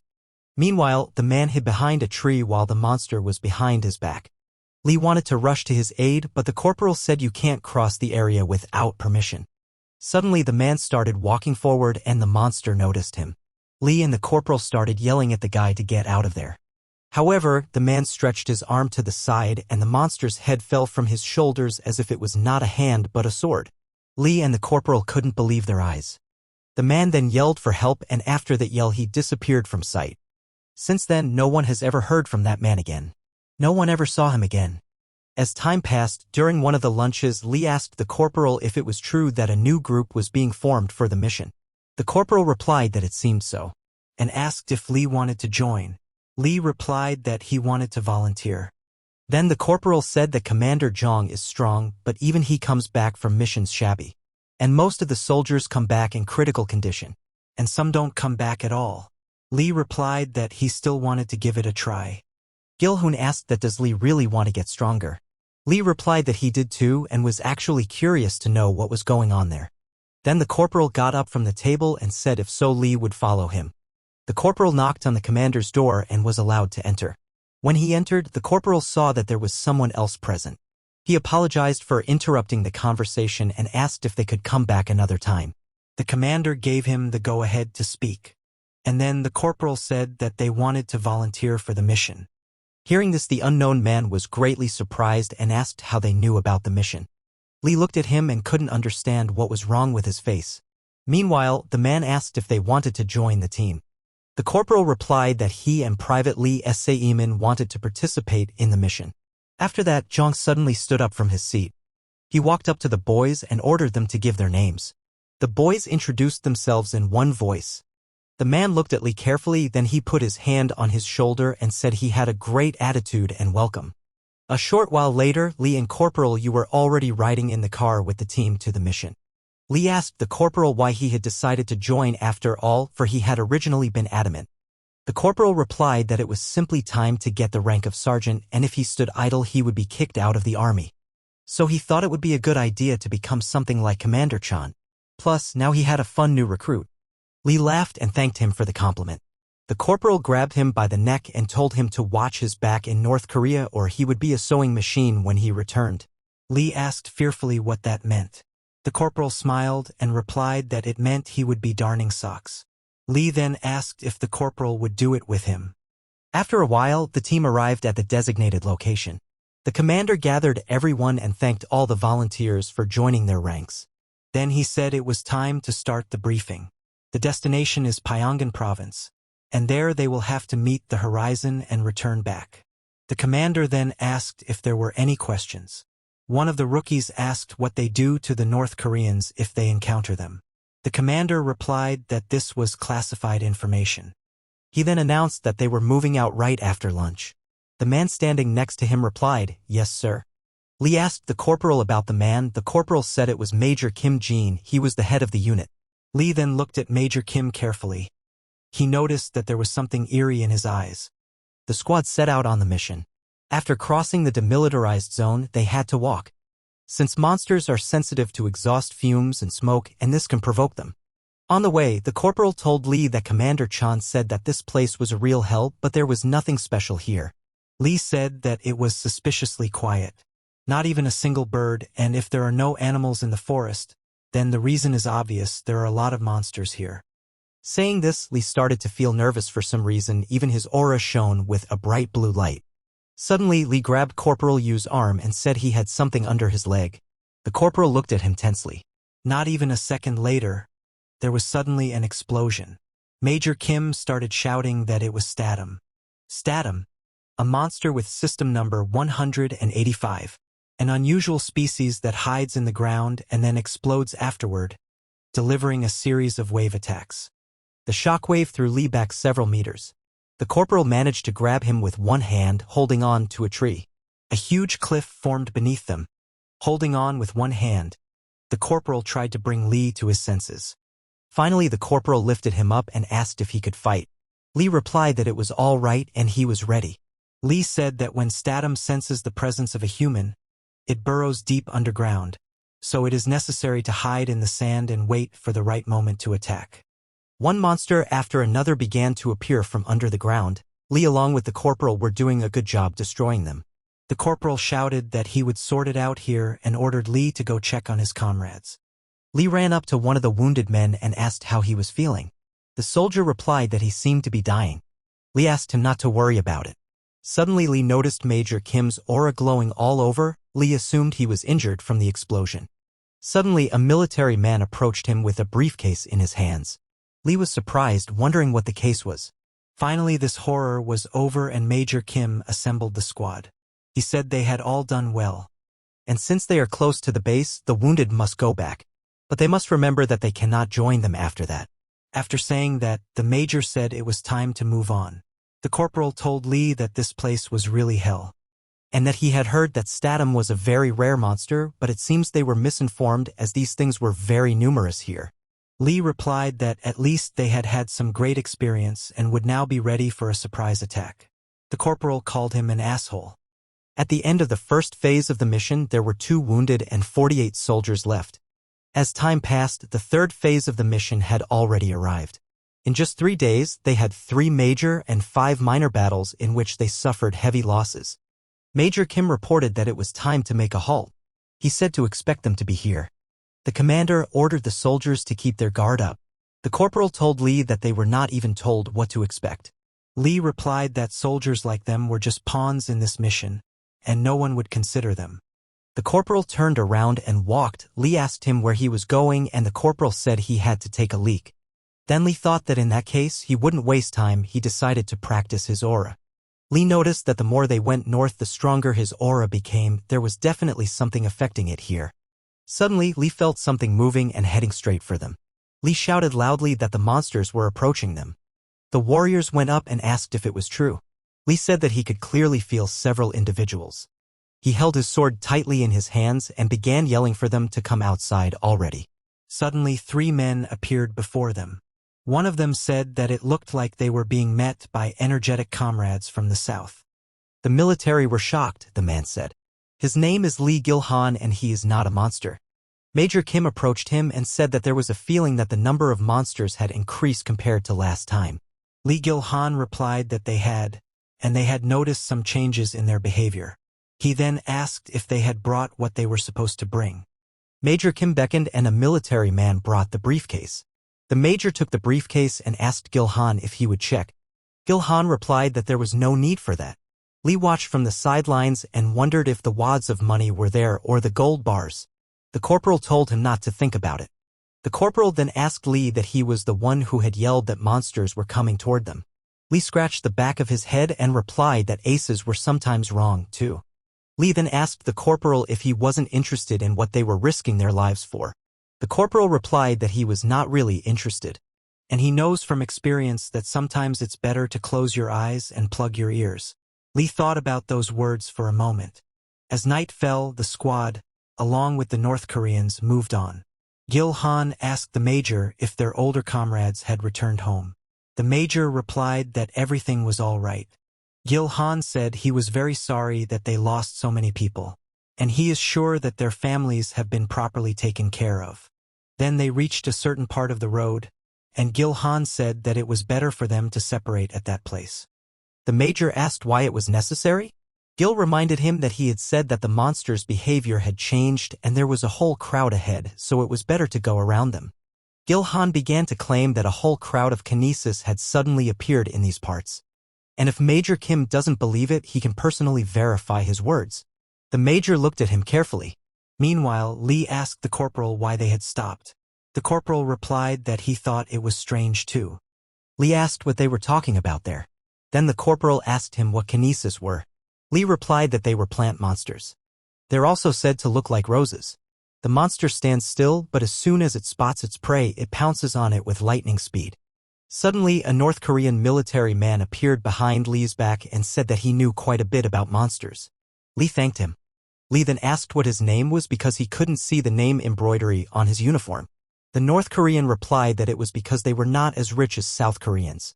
Lee apologized and said that he didn't mean that at all and added that they had come such a long way because of them.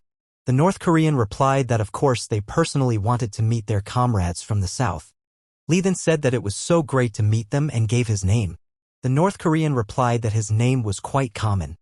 And then the North Korean added that he didn't see the point of introducing himself anyway since this was their first and last meeting.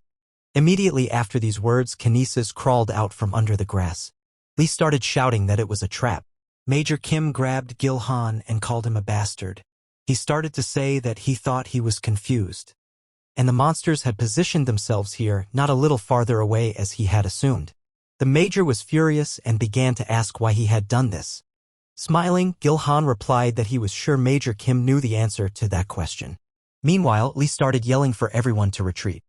But suddenly he was stopped by a North Korean military man. He said Lee was in good shape and he couldn't let him go so easily. The North Korean began to attack. With his blow he threw the plant at Lee. The guy managed to dodge. Lee wondered how this was possible, a joint attack with demons. Clearly these North Koreans were hiding something. Lee started yelling and asking where Corporal Y. He looked around, but he was nowhere to be seen. Suddenly the corporal called back and shouted that he was here and that they should run away from here immediately. Meanwhile, Major Kim was fighting Gil-han. Gil-han asked him that didn't he know it would turn out this way when the enemy was destroyed. An angry Kim started yelling that there had been a coup while he was gone. Gil started laughing and calling him a jerk replied that he was. After that, Kim attacked by concentrating his aura and Gil-han was thrown back. He called Kim a freak out of anger. Kim started yelling that he should not underestimate him. Suddenly, the North Korean attacked and threw a knife at the major. The knife flew right into Kim's shoulder. He fell to the ground and blood spurted from his mouth. Immediately a flower appeared above him, opened its bud, and began to engulf Major Kim. But suddenly, Major Kim's aura shone incredibly brightly, and the flower was torn into several pieces. Kim pulled the knife from his shoulder and his eyes were filled with madness and rage. Lee watched from the sidelines and realized this was a problem. Major Kim had definitely lost his mind and this way they could all die. Lee then told the corporal that he would make a path and asked him to follow him. Corporal and Lee were surrounded by flowers. No matter how many they destroyed, new ones appeared each time. And suddenly Lee noticed a small passage between the monster plants. He immediately thought it was a chance. Lee started to yell to the corporal, but when he turned around, he saw the corporal sitting on the ground, clutching one side. And at that very second, North Koreans appeared behind the corporal's back and ran at him with guns. At this moment, Lee realized that this was a great chance to escape. Except he wasn't a coward. Lee grabbed his weapon tighter and ran to defend the corporal. With a few movements of his sword, he dispatched the enemies. Lee then turned around and told the corporal to get off the ground. The corporal replied that he was trying to do so. Lee then walked over to him and helped him up. Lee asked that the corporal not give up in any way. He carried the corporal on his back and told him that they would surely survive and tell everyone that this place was a real hell. However, Lee and the corporal didn't notice at all that there was a live North Korean behind them. He pulled a grenade from his pocket, then ripped off the ring and threw it at Lee and the corporal, shouting where they ratted off to. A second later, there was a massive explosion. Lee was lying on the ground and his torn helmet was lying next to him. Gathering the last of his strength, Lee grabbed his sword and noticed the North Korean approaching him. He had a knife in his hand, he told Lee, which proved to be quite survivable. Lee realized that he had only himself to rely on now. Reminding himself that he was not a coward, Lee gathered his remaining strength. His aura shone with a bright blue light. Lee shouted loudly and ran straight at the enemy. He slashed him with his sword and then fell to the ground exhausted. With his last strength, Lee yelled to the corporal and asked if he was okay or not. The corporal did not answer and Lee continued to shout that he could not get up and needed help. "We have to get out of here and back to camp." Barely opening his eyes, Lee saw the corporal. He asked him for help. The corporal stood silent and said nothing. Lee tried to grab his pant leg. Suddenly the corporal looked him straight in the eye and kicked him. Lee fell backward and could not get up. Suddenly, a strange North Korean appeared and asked the corporal that he had decided to run away alone to survive. He pulled out his knife and said that these Southerners had no morals left at all. After a while, Lee woke up in a very strange place. He couldn't move and realized that he was bandaged. Somehow Lee got up and began to wonder where he was. He saw his sword beside him. Lee touched his weapon and began to wonder if there were any other survivors besides him. He leaned his sword against his chest and suddenly a picture of the corporal betraying him and leaving him there appeared before his eyes. Lee then put the weapon back in its place and told himself it was best not to bring it up. Suddenly he heard someone approaching. Lee immediately went back to bed and pretended to sleep. As he lay there with his eyes closed, the only thoughts in his mind were that he hadn't eaten meat, stewed or fried, in a long time. Meanwhile, the old man who entered the room said to check this guy's breathing. At the same moment, Lee grabbed his sword and pointing it at the old man, started shouting for the barbarian to die.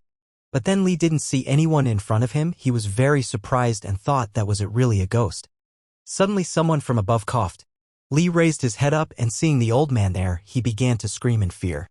The old man said he just decided to make a joke since Lee was pretending to be asleep. He asked Lee why he was swinging his sword at the man who had saved him. Lee very aggressively asked who he was. The old man said that Lee was out of his mind to address him like that and kicked him in the stomach. Lee fell to the floor and the old man said that from the looks of it he was a raider. Then the old man promised not to hit him again since he was wounded after all. And then Lee wondered if this was the legendary master who lived alone in the land of monsters. He had accidentally met a young man when he was dying, saved him, and then passed on his knowledge to him. Lee immediately got up from the floor and bowed saying that he didn't recognize the Grandmaster. Lee introduced himself and said his name. The old man also introduced himself and said that he was the Shaolin Apocalypse. Hearing this, Lee shouted, "Right?" The old man hit him on the head with a stick and said that he had read too many martial novels. Lee grabbed his head and asked the old man who he was and what this place was.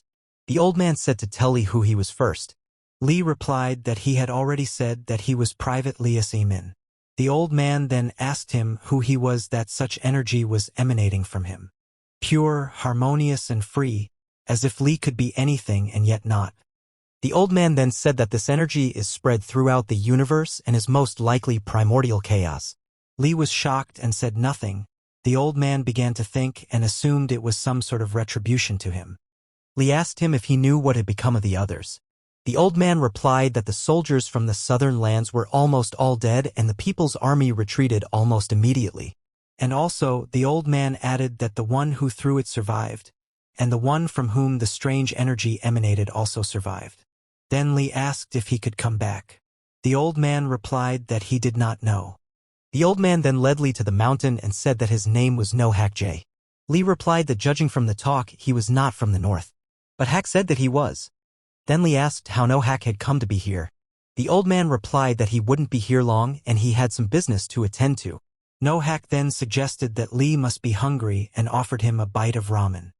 Lee was surprised and asked how he had managed to get ramen. But Hak replied that he just bought it at the store just because he was an old man didn't mean he couldn't do anything.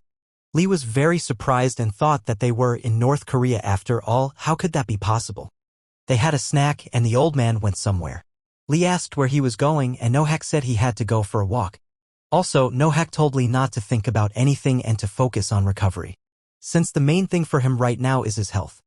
Lee took a deep breath and thought that on the contrary, when he was alone, there were more thoughts.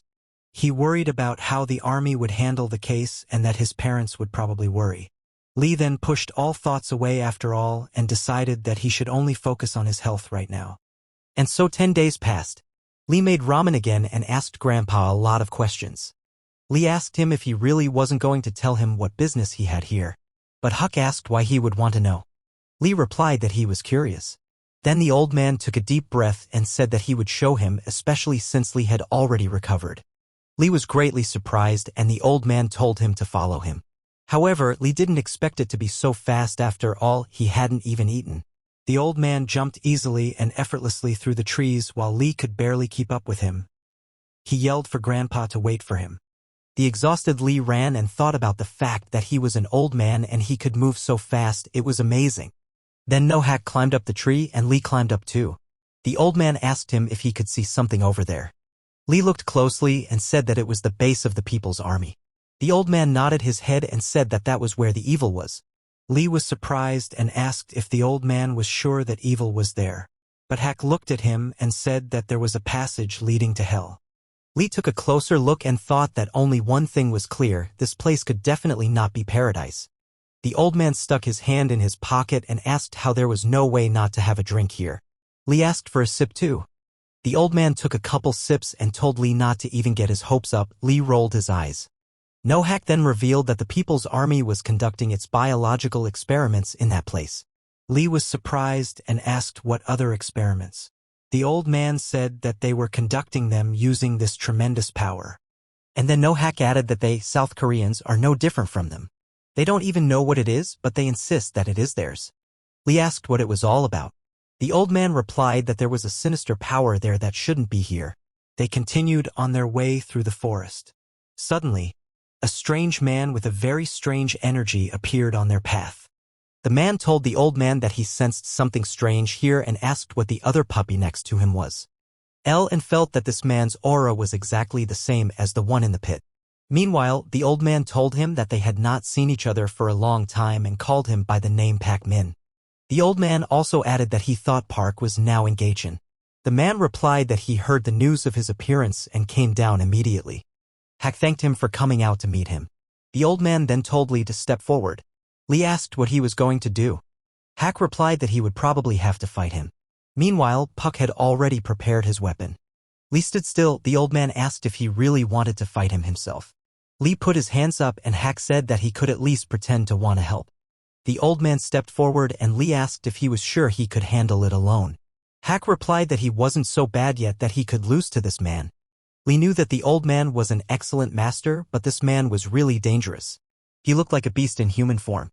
Suddenly Puck attacked first. He asked what it was they had been chatting about for so long. Hak immediately pushed Lee away and ordered him to leave. The old man pushed him away with such force that Lee literally flew away. During the flight, Lee thought that this was simply unprecedented power. He realized that the old man was no ordinary person and he hoped that he would be all right. Lee set off through the forest. He ran for a long time and thought he was almost there. Suddenly a monster appeared in front of him. Lee immediately knew it was Jarg. He reached for his sword and suddenly realized he had left his sword behind. Jarg's eyes were filled with rage and he growled loudly and aggressively. Lee didn't know what to do. Then he held out his hand and stepped forward. And what was his surprise when Jarg leaned against his palm like a dog. Lee said that he didn't want to die either after all and suggested that the doggy come with him. Lee went forward and Jarg followed him. Soon Lee came to the camp where he was cooking ramen and began to draw a bucket of water. Then Lee asked Jarg if he was hungry or not. He tossed him a piece of meat and said that if his teeth were in place, he could eat it. While Jarg enjoyed the meat, Lee thought about how not long ago he thought he would pass the raider exam after the army. Now he's sitting here with some beast and waiting for an obscure old man. Life is a very interesting thing. Lee closed his eyes and took a short nap. He dreamed that he was in his apartment watching the past him sitting at his computer. Two versions of Lee find themselves in the same place. The fat loser who stands still and the determined guy who finds his strength every time. Suddenly, Fat Lee turned around, his eyes were gouged out and blood was flowing from them. Then his eyes shone with a bright red light and he attacked Lee as if he wanted to bite him.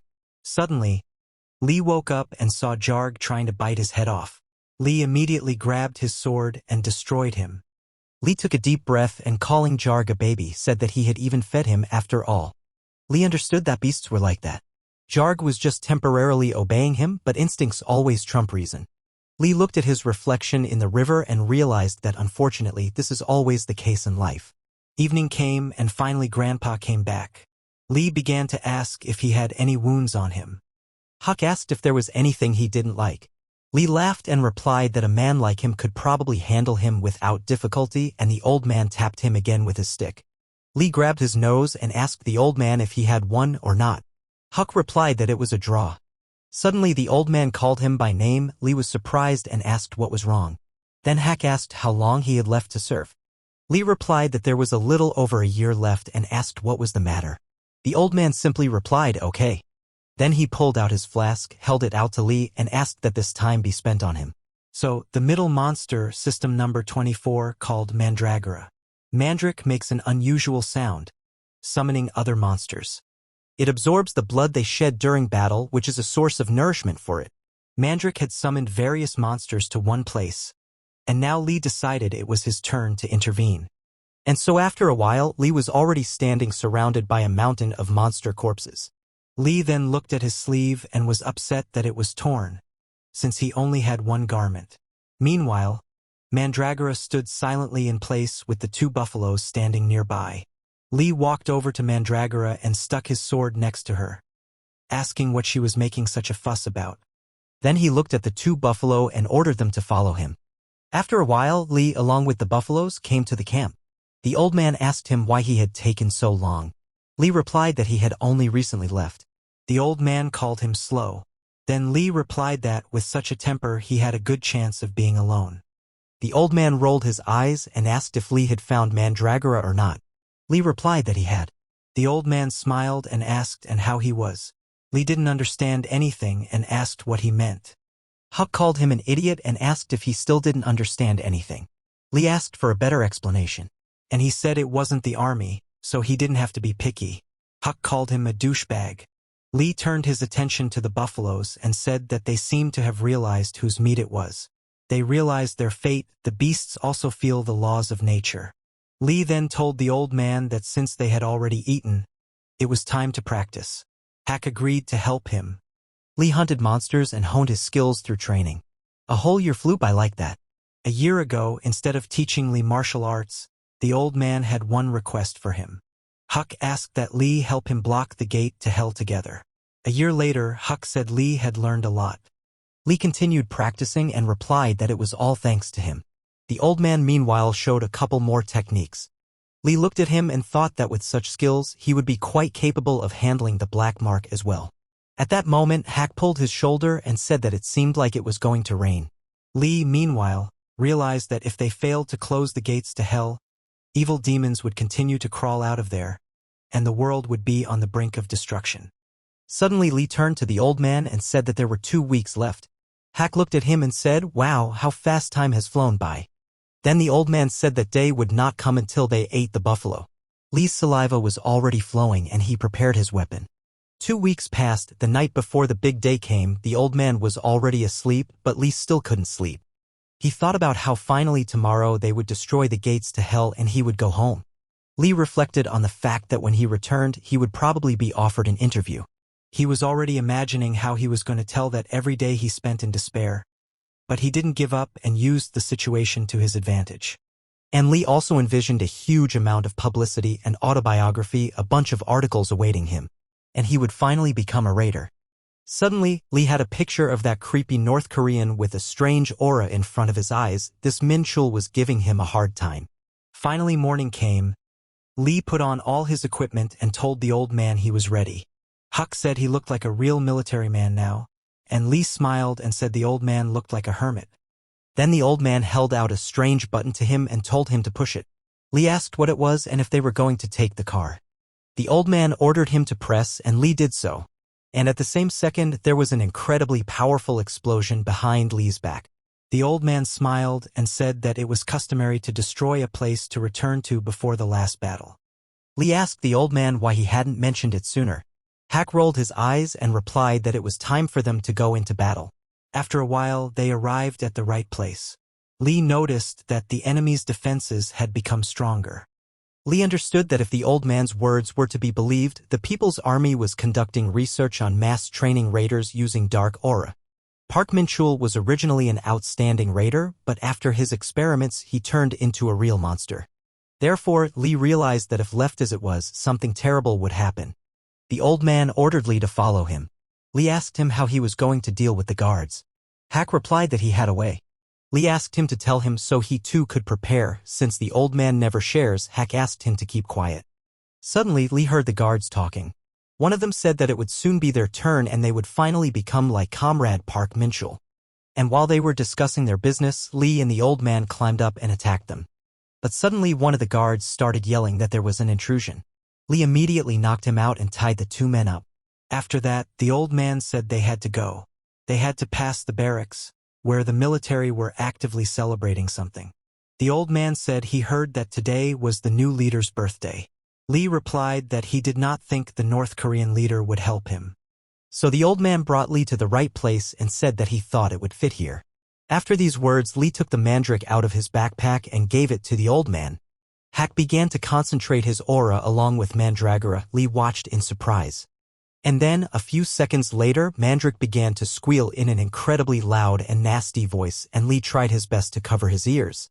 The old man used Mandrake and placed it on the floor, then he told Lee that he would have to act quickly now. Lee asked the old man how he was going to stop this aura, since it had become much thicker than before. Meanwhile, all the floodlights in the area turned on, and Hack covered Lee's mouth with his hand. The military ran around the area and reported that monsters would soon gather here because of that strange sound. And suddenly at that moment 2 soldiers discovered Lee and the old man. They began to shout loudly that there was an invasion on the territory. The old man ordered Lee to jump. Meanwhile, the guards reported that 2 unknown people had been spotted in the western zone and that they needed reinforcements. Having conveyed this information, the guard turned around and saw a monster of enormous size in front of him. Soon, an incredible number of monsters were approaching the base. All military personnel were ordered to blockade so that not a single creature could get close. At this time, the old man and Lee were running their way. Lee told the old man that he was simply amazing, and did he really plan all this by himself? They almost reached their destination and soldiers appeared on their way. Lee immediately reached for his sword.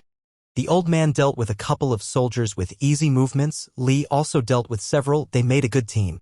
After that, the old man asked Lee to take the scrolls out of his backpack. Hack began to arrange them in the correct order. Lee watched in amazement and wondered if this was his secret weapon. Suddenly, Lee felt a strange energy. And at that moment, Min Chul attacked him from above. Min Chul pushed Lee into the abyss and he started to fall. The old man noticed this and rushed after him. Hack managed to grab Lee by the collar and throw him back onto the platform while he himself fell into the abyss. Then Hack used his aura and everything around him glowed with a bright blue light. The old man literally floated in the air above the abyss. Min Chul was furious. He couldn't understand what this old man was doing. He started yelling at him to stop it immediately. And at that moment Lee attacked him. Minchul was surprised and said that this puppy had grown up since then. Lee replied that a lot had changed since then. Minchul laughed and asked if the little rat could really talk. After these words, Ming delivered an incredibly powerful blow, wounding Lee. At that moment, Lee could not believe that Ming was not a human at all. After that, he found the strength to stand up and attack him. However, Min immediately struck back and called him a bastard. Lee managed to dodge, ran forward, and feinted his way behind him to strike. However, Min said that he could not defeat him, and it was better for the puppy to surrender. Lee concentrated his aura and asked if he was really scared. These words angered Minchul. He said that now he would see how much more Lee could be insolent to him. Ming threw Lee against the wall with incredible force. Lee began to spit blood, his strength was already running out. And suddenly Lee noticed that Ming had activated his aura in the death zone. Meanwhile, the buildings around were burning and monsters were rampaging everywhere. Lee knew that he needed a stronger aura to deal with them. Lee began to repeat to himself that life is death and death is life. He then stuck his sword into the ground and concentrated, repeating to himself that if you try to survive, you will die. And if you wish to die, then you will remain alive. Lee told himself that his blood and heart and soul, all of himself, he was giving to a place that was higher than this. Seeing this, Minchul said that he thought he would only have to deal with this old man, but the puppy also turned out to be tenacious. Lee looked at him carefully and immediately began to attack. His aura took on a different appearance. Minchul couldn't understand where he got so much strength from. Lee gave a powerful blow and asked him how the sword of a puppy from the southern lands tasted. Minchul became even more angry, and suddenly he noticed that this old man had perfected his technique. A huge ball of light energy formed in the abyss, from which a dark aura emanated. Minchul started screaming for someone to give the signal immediately. Fury and hatred overwhelmed him, and he screamed that he would destroy them. After these words, he attacked Lee. Meanwhile, the military tried to correct the situation and destroy the light ball. However, they were unsuccessful. Old Man Huang was shining with bright energy and was twirling a golden scroll in his hand. The soldiers realized that it was time to run away from this place as far as possible. Meanwhile, the old man finished what he had started. Lee ran to the edge and asked Grandpa if he was okay. Lee looked him in the eye. And he thought, this is incredible, he single-handedly destroyed this hole. Lee would like to reach that level someday too. And suddenly Lee noticed that a huge, terrifying monster had appeared behind the old man. Lee began to scream, but the monster immediately pierced the old man's body with its hand.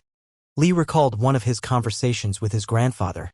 Lee asked him how it came about that he ended up living alone in such a place. Hack replied that it was all because of past mistakes. Lee asked what mistakes he had made. The old man said that he had acted immorally in the name of well-being, deceiving others for the sake of his own glory, and thought only of himself. Lee was surprised and asked if not everyone lived like that. Hack replied that there were others. Hack asked Lee that he was not the same person now, and Lee replied that he was right. Hack said that after spring comes summer, and after summer comes autumn and winter. Anyone can change if they want to, but there are things in the world that never change. Lee asked what these things were. What the old man said next, Lee no longer remembers. However, Lee had no doubt that Hack was now much stronger than before. After the monster stabbed the old man, Lee immediately rushed to his aid. Minchul ran after him, and suddenly Lee heard Hack asking him not to come closer and run away from here. As soon as Lee realized what he wanted to say, he ran away. He ran further and further and saw himself in the past. But people change, and as he went along his journey, Lee met many who were kind to him. So Lee couldn't run away and leave his loved one in trouble. He concentrated and struck the monster. After this impact, there was a huge bright flash of light, and suddenly everything around went dark. Lee couldn't understand where the aura had gone, where he was, and why there was nothing here but darkness. He began to suspect that there must be something somewhere. Lee struck again, and the glass in front of him cracked and a blinding light shone from it. Lee could barely make out the image of a man there, but he couldn't figure out who it was. Lee wanted to approach him, but suddenly he began to fall down into a black hole at an incredible speed. It was impossible to get out. As he fell, a city flashed before his eyes, then the jungle, then Antarctica. And suddenly he found himself in zero gravity, with the entire planet beneath him and emptiness all around. Suddenly an image of an old man appeared and called him an idiot. Hack used his aura and ordered him to live. Immediately after this, Lee continued to fall down, as if he was being pulled into the hole by a magnet. And suddenly he found himself on the ground. Lee opened his eyes and looked at the incredibly beautiful sky. But then he suddenly jumped up and couldn't understand where he was. There was a solid purple fog around him, and there were 2 moons in the sky. And he hadn't noticed yet that there was a beautiful big dragon standing behind him, and strange plants were growing everywhere. Interesting drops fell from the sky. Lee realized that this was some other fascinating world. 3 years passed. One sunny morning in the company of Hyun-jae came to work and wished everyone a good morning. The Raider recruiting organization said that he came quite early today. Hyun-jae replied that he had developed a habit of coming early. Then the man said that there was a lot of work lately and no time to rest. He suggested that Hyun-jae take and quit everything. The guy replied that he would probably refuse. Finally, the briefing began. The girl reported that on the screen they could see that signs of a gate had been discovered in the residential area of Anyang. And according to the analytical note with the forecast of the gate's appearance, even raiders with a blue mark will be able to cope with them. One of the people present said that he would have a green mark next month.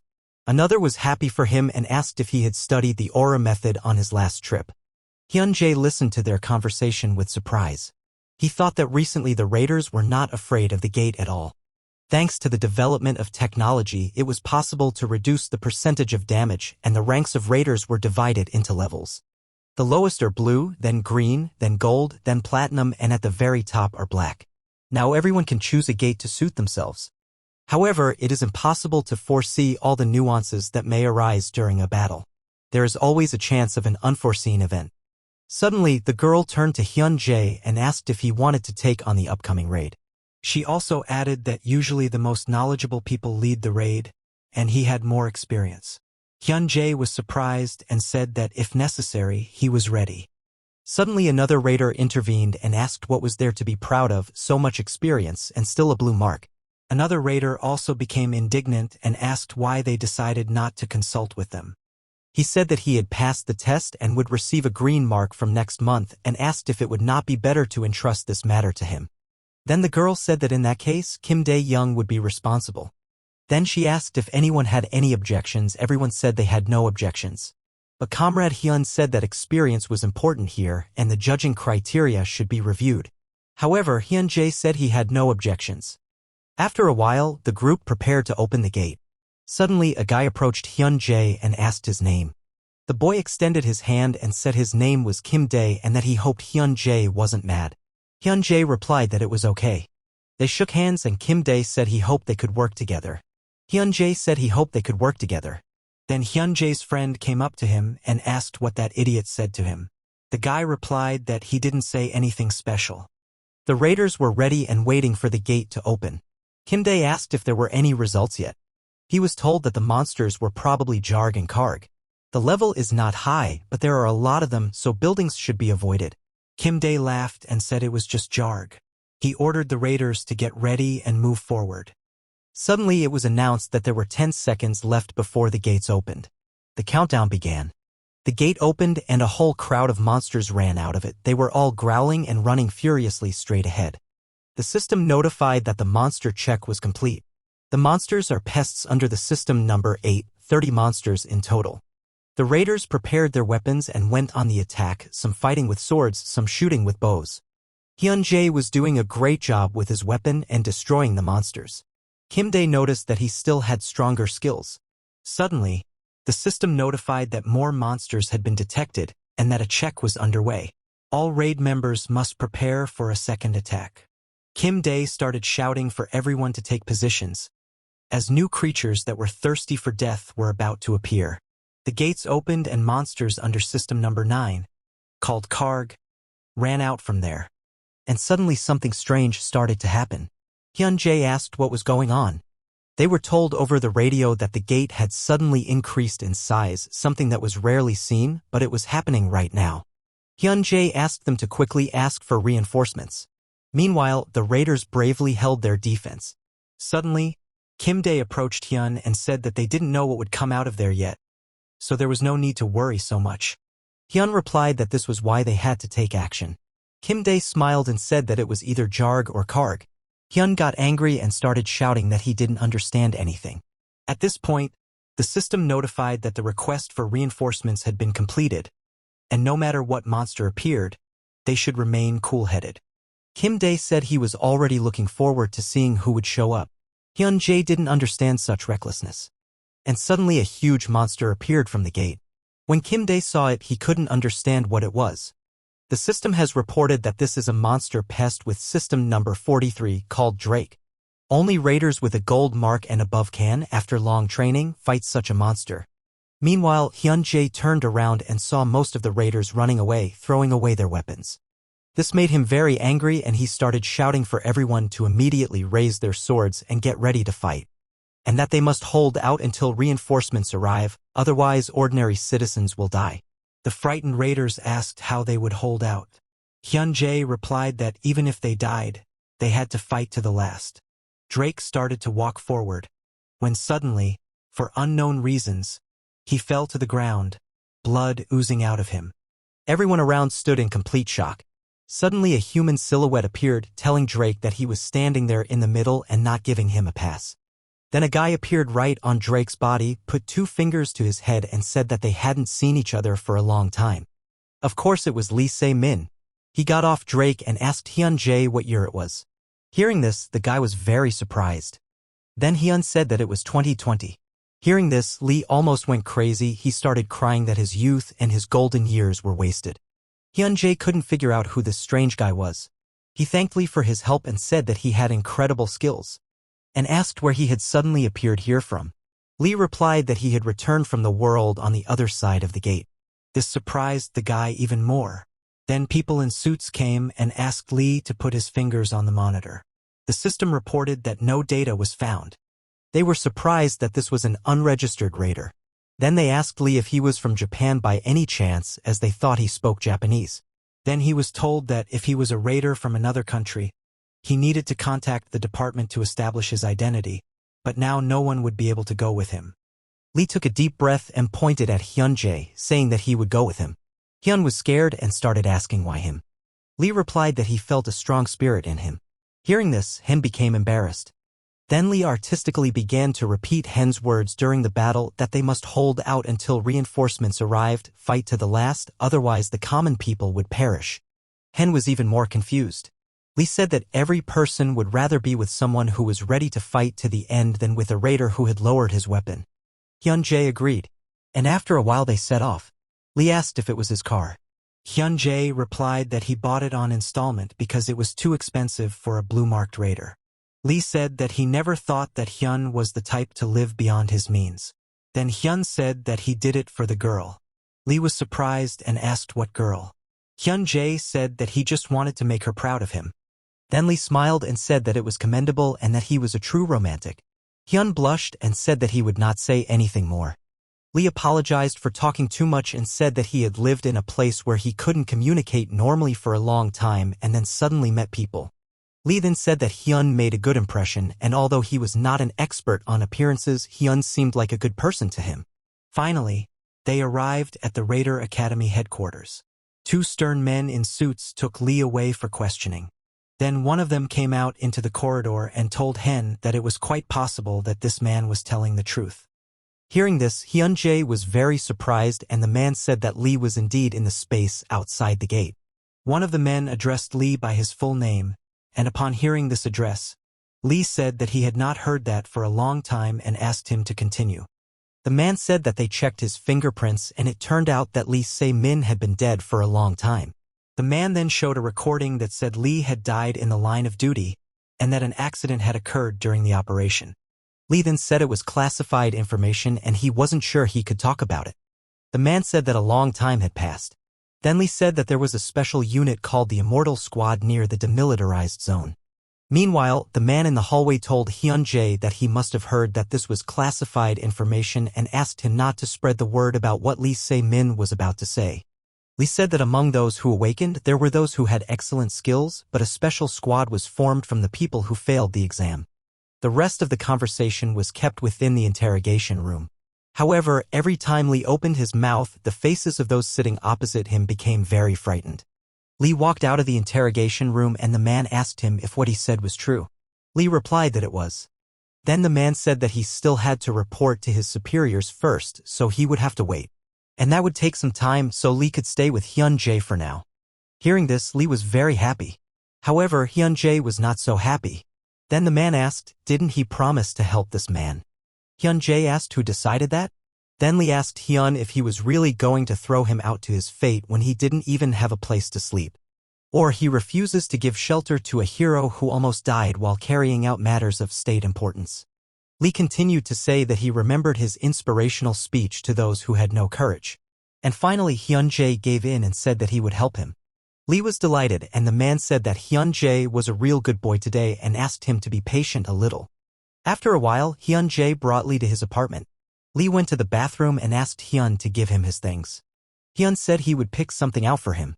Lee asked if he had anything new. Hyun said they would go and buy him clothes later. Hyun handed Lee the clothes, and suddenly Lee opened the door and pulled out his underwear, asking him what he really liked. Hyun replied that it was a gift. Lee laughed and said that since Hyun gave him the underwear, it was a gift from his ex. Hyun told him to shut up. Finally, Lee came out of the bathroom and said it was amazing and thanked Hyun. Hyun looked at him and said that he now looked like a human being. Lee said that these were dangerous jokes. Then Hen looked at Lee's weapon and asked if it really came from the gate. Lee replied that he had said it 100 times already. Lee said he didn't want to remember it because it was hell. Then Hyun asked if he should call his relatives. Lee lowered his head and replied that of course he should. Hyun immediately brought him a phone, but said that he would call later. Then Hyun said that they had to go. Lee asked where? Hyun replied that he had to buy clothes, but first he had to go to the barber shop. Lee said that even though it may seem that way, he knew what decency was, and he apologized to Hyun for causing him so much trouble. Hyun replied that Lee had destroyed that monster and that it was all a bonus to him. Then Lee smiled and said that if that was the case, then he needed to buy clothes and shoes. And he wants Korean beef for dinner today. Hyun started saying that when the bonus is distributed, it won't be that much. Li said that in any case, he would have to push him aside for a while, and in exchange, he would teach Hen martial arts. Hyun didn't know how to react. Lee hugged him and told him to calm down, since that's just his character. After some time, Lee was already sitting in the barber's chair, and he was complimented that he had very beautiful hair. Lee told the girl that her hands were much more beautiful. The girl became embarrassed and replied that Lee was a real joker. The master asked why Lee had grown his hair so long, and at first she even thought he was some kind of rock musician. Lee smiled and replied that if the raider job didn't work out, he might try being a musician. The girl said that she noticed that she was quite close with Mr. Hyun-ji, and she asked if they were colleagues. Lee answered that they were something like that. Then the girl asked if he was afraid to fight monsters. Lee answered that he was also a man, and of course he was afraid. However, raiders must learn to be friends with fears. The girl said that he spoke very beautifully and asked if this length was enough.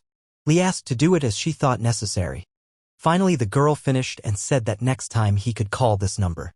Lee thanked her for being so beautiful and told Hyun-jae to pay and leave the girl a tip. Hyun-jae went outside and asked Lee why he bought a season ticket. Lee immediately reminded him about Drake. Hyun-jae was a little angry, but said that Lee could do whatever he wanted. After that, Lee and Hyun-jae went to a clothing store. Hyun looked at them in surprise and asked if Lee really wanted to buy this. Meanwhile, Lee stood happily admiring his new look. Hyun looked at it and asked him to choose one. Lee got upset and asked why. An angry Hyun replied that if he wanted to look like a normal person, he should listen to his opinion. In the end, Lee made his choice and bought the jacket, and the saleswoman wished them a good day. Lee took a deep breath and said that he couldn't refuse all three things. Hyun asked him not to go shopping alone in the future. Then Hyun suggested that they go out to eat somewhere, but Lee said that he wanted to go to one more place first. Since he needed to fix his sword, Hen asked if it was even possible and if it would be easier to go buy a new one. Lee replied that Hyun simply didn't understand anything about weapons. A few minutes later, Hyun brought him to the designated location. At the entrance, two guys bowed to them and said that they welcomed them to the Gosen Service Center. Lee said hello and said he wanted to get his gun fixed. The consultant asked what kind of gun he was talking about. Lee placed his sword on the table and said, "Here it is." The consultants immediately thought about the terrible condition of the weapon. The consultant could not understand where he got such a rarity from, since the 246 model has not been produced for a long time. He had the feeling that the sword had been in many battles, although its owner was a very young guy. The consultant said that the repair would cost a lot, so he could advise buying a new sword. Lee replied that he wanted to fix this one. Because it's not just a weapon, it's his comrade in arms. Lee said he wasn't able to properly care for it, but he intends to continue using it. With great hope in his eyes, Lee asked if there was really nothing that could be done about it. The consultant thought that this guy calls his weapon a comrade in arms, which means that this man is of the old school. Then the consultant took the sword and said that they would do everything possible, and in a week the sword could be picked up. Hyun-jae paid and they left. While Lee was driving in the car, he said that he felt strange without his sword. Hyun-jae said it was obvious since Lee had been there for 3 years. Lee took a deep breath and said that it was. Outside the gate, Lee always kept his sword at the ready. Even while sleeping, he never let it out of his hands. After that, the guys came for dinner. Hyun said that Lee wanted to eat Korean beef and asked if he would be okay with that. Lee replied that he no longer needed beef, as he often ate it there. Hen was surprised and asked if there were cows there too. Lee replied that they were not cows, but something similar. Suddenly a girl came up to them and told Hyun that he had said that he was going to eat something tasty. The girl then said that her name was Kim Jana and that Hyun-jae had told him a lot about Lee. Lee then introduced himself and said that it just so happened that Hyun-jae had taken him in. Lee then said that if he was disturbing, he could leave. Kim Jana replied that there was no need for that, as she had come in because she was nearby. Suddenly Hyun-jae asked the girl if she was dressed too revealingly. Kim Jana replied that he was just picking on her. Then Hen took off his jacket and said that it was possible to get sick like that, and offered her his jacket. Lee was embarrassed and said that they were a real couple in love. Kim Jana thanked him for the compliment. The next day arrived and the clock showed 10 minutes to 7 in the morning. Lee got out of bed and Hyun was still sleeping. Then Lee got out of bed and saw that Hyun-jae had a computer. Lee thought that he hadn't logged on to the internet for so many years and wondered if he still had access.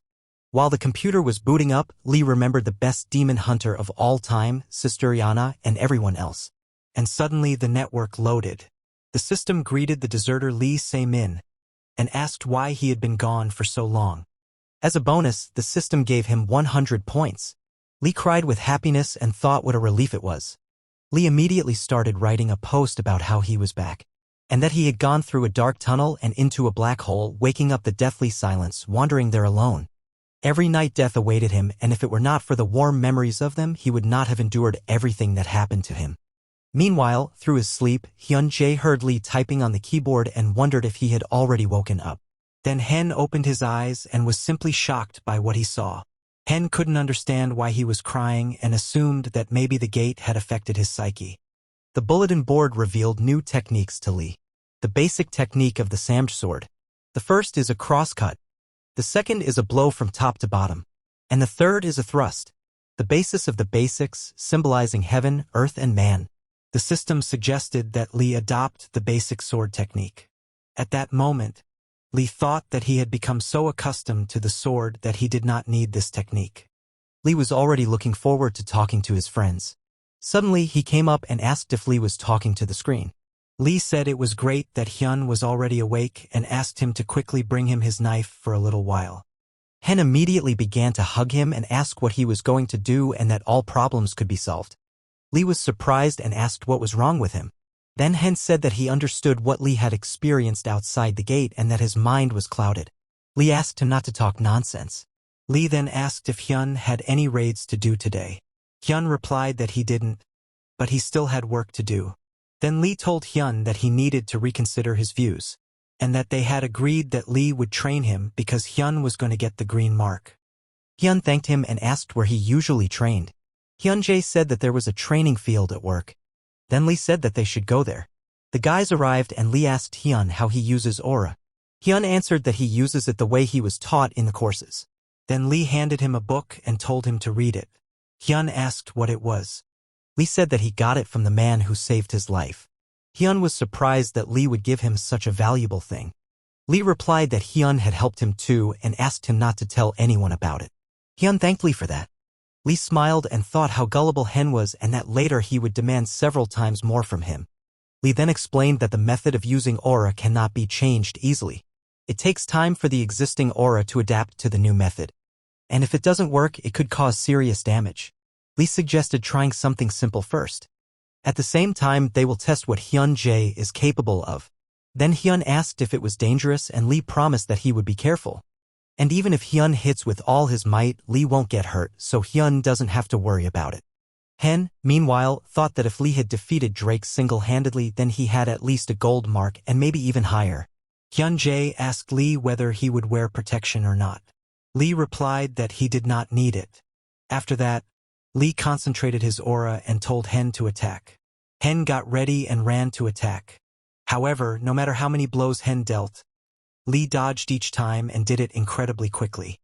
Then Hen asked Lee if he was really going to dodge like that. Lee then used the first attack and, being behind him, said that Hen was moving well. Hyun said that Lee was really strong. Lee asked if he had ever doubted it. Hyun replied that there was only a little doubt and Lee immediately kicked him straight in the stomach. Lee then asked Hyun what he thought his biggest problem was.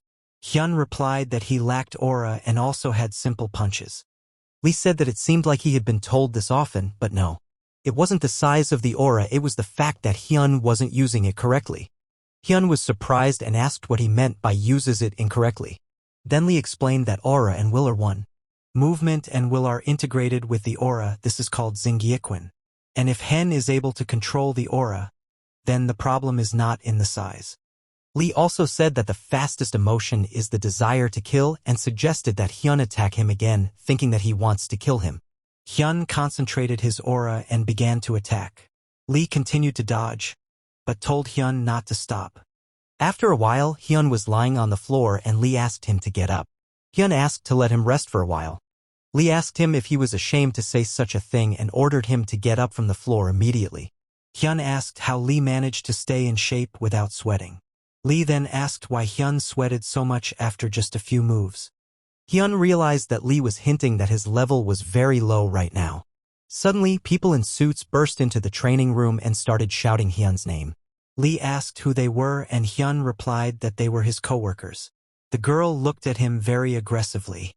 Then she walked forward. Hyun was surprised and asked Hwa and Jan if today wasn't their day off and what happened.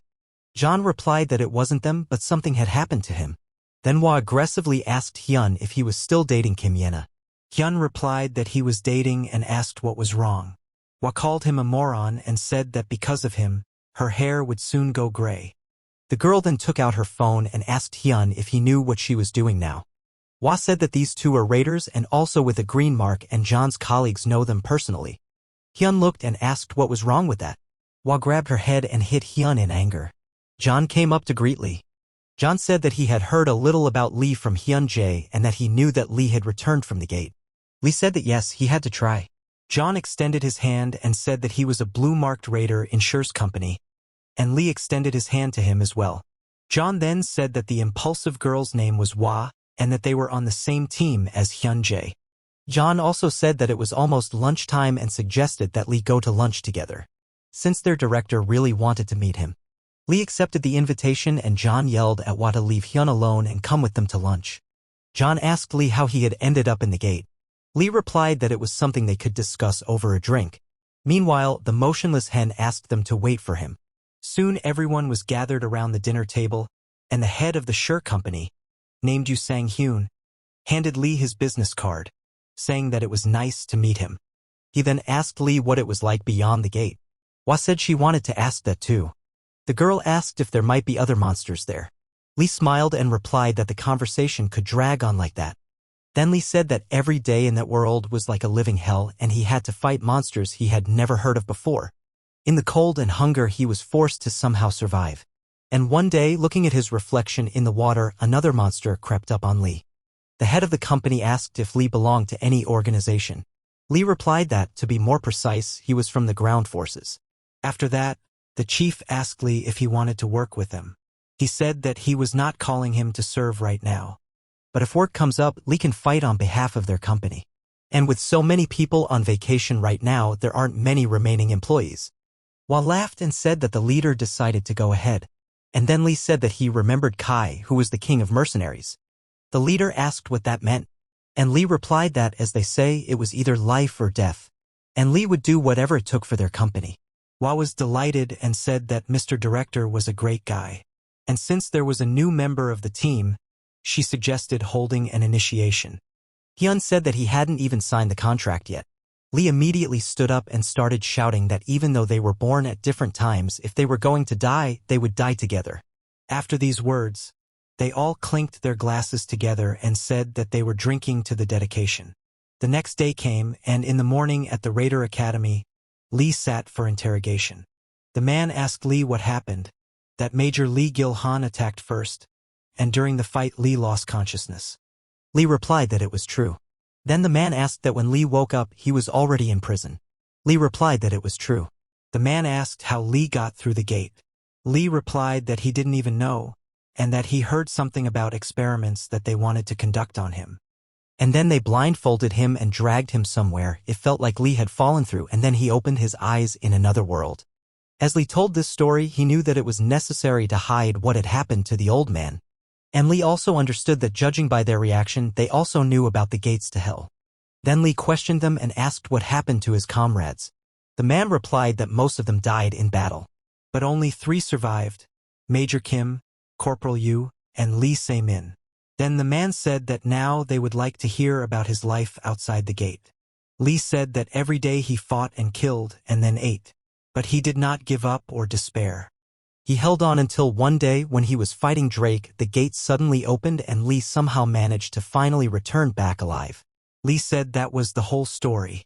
The man said that Lee had been through a lot and they once again congratulated him on his return. The man then said that some more data would need to be checked, but that was all for today. He also said that until they contacted Lee, they would be grateful if he remembered all the information about the unknown monsters. The man then added that since Lee had signed the contract, he most likely already knew that what happened could not be disclosed. Lee was horrified and said that he had already told several people. The man smiled and asked him to be careful in the future, otherwise he could face a tribunal. Then a soldier came up and told Lee that he would be demobilized as soon as his documents were restored in the army, and that he should be awarded a medal, but for now they could not, so they asked for forgiveness. Lee replied that it was enough for him that he returned alive. The soldier said that in return he would be given a Raider certificate without further testing, although it was just a blue mark. And in 6 months Lee will be able to pass the exam for promotion. Then Lee said that he had a question. And Lee asked, why was that expedition organized? Hearing this question, the military man replied that it was a secret. In the evening, Lee was walking down the street and thinking about what kind of secret it was. Then he said, okay, everyone can have secrets. Lee took out his phone and texted Hyun that it was his number so he could keep it. Hyun asked how he connected and if his documents had been restored. Lee replied that it was all with his card. Then Lee dialed the phone number and thought for a long time whether to press the call button or not. And suddenly he remembered his parents' words that he should become a raider who would serve people. Lee knew that his parents probably thought he had died on the battlefield, and how could he explain everything to them now? Lee decided to go to the store and buy something tasty. As he was leaving the store, he noticed that Hyun was sitting on a bench and talking to someone. Hyun said that he trained with Lee today, and that Lee really was very strong. The voice on the phone asked what mark Lee had, and Hyun replied that he didn't know, but Lee seemed stronger than the director. Then Hyun said goodnight and that he loved her. After finishing the conversation, Hyun noticed Lee, who offered him a soda. Hyun asked when Lee had arrived. Then they both sat on the bench and Lee asked Hyun how he decided to become a raider. Hyun was surprised by this question. He then replied that it was just to make a living and asked how Lee decided to become a raider. Lee replied that his father had told him to live up to his name. Hyun asked what his name meant. Then Lee asked if Hyun loved his girlfriend. Hyun replied that of course he did. Lee asked, and even if he found out that she was dating someone else behind his back. Hyun didn't answer. And then he said that he already knew that she was dating him because he was a raider, and that she had a hard life and had dreamed of this since childhood. What can you do? His first love after all. Lee asked if that was why he intended to continue dating her. Hyun replied that it was.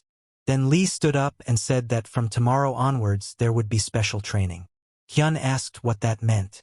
And Lee said that all those green and gold marks meant nothing.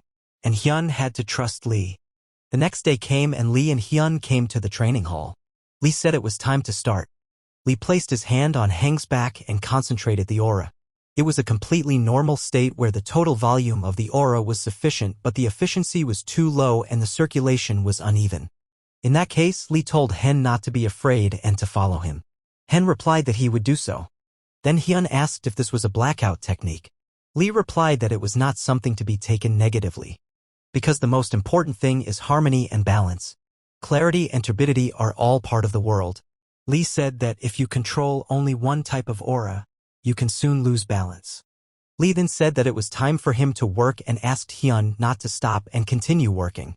After that, Lee came to the director and said that he came for work.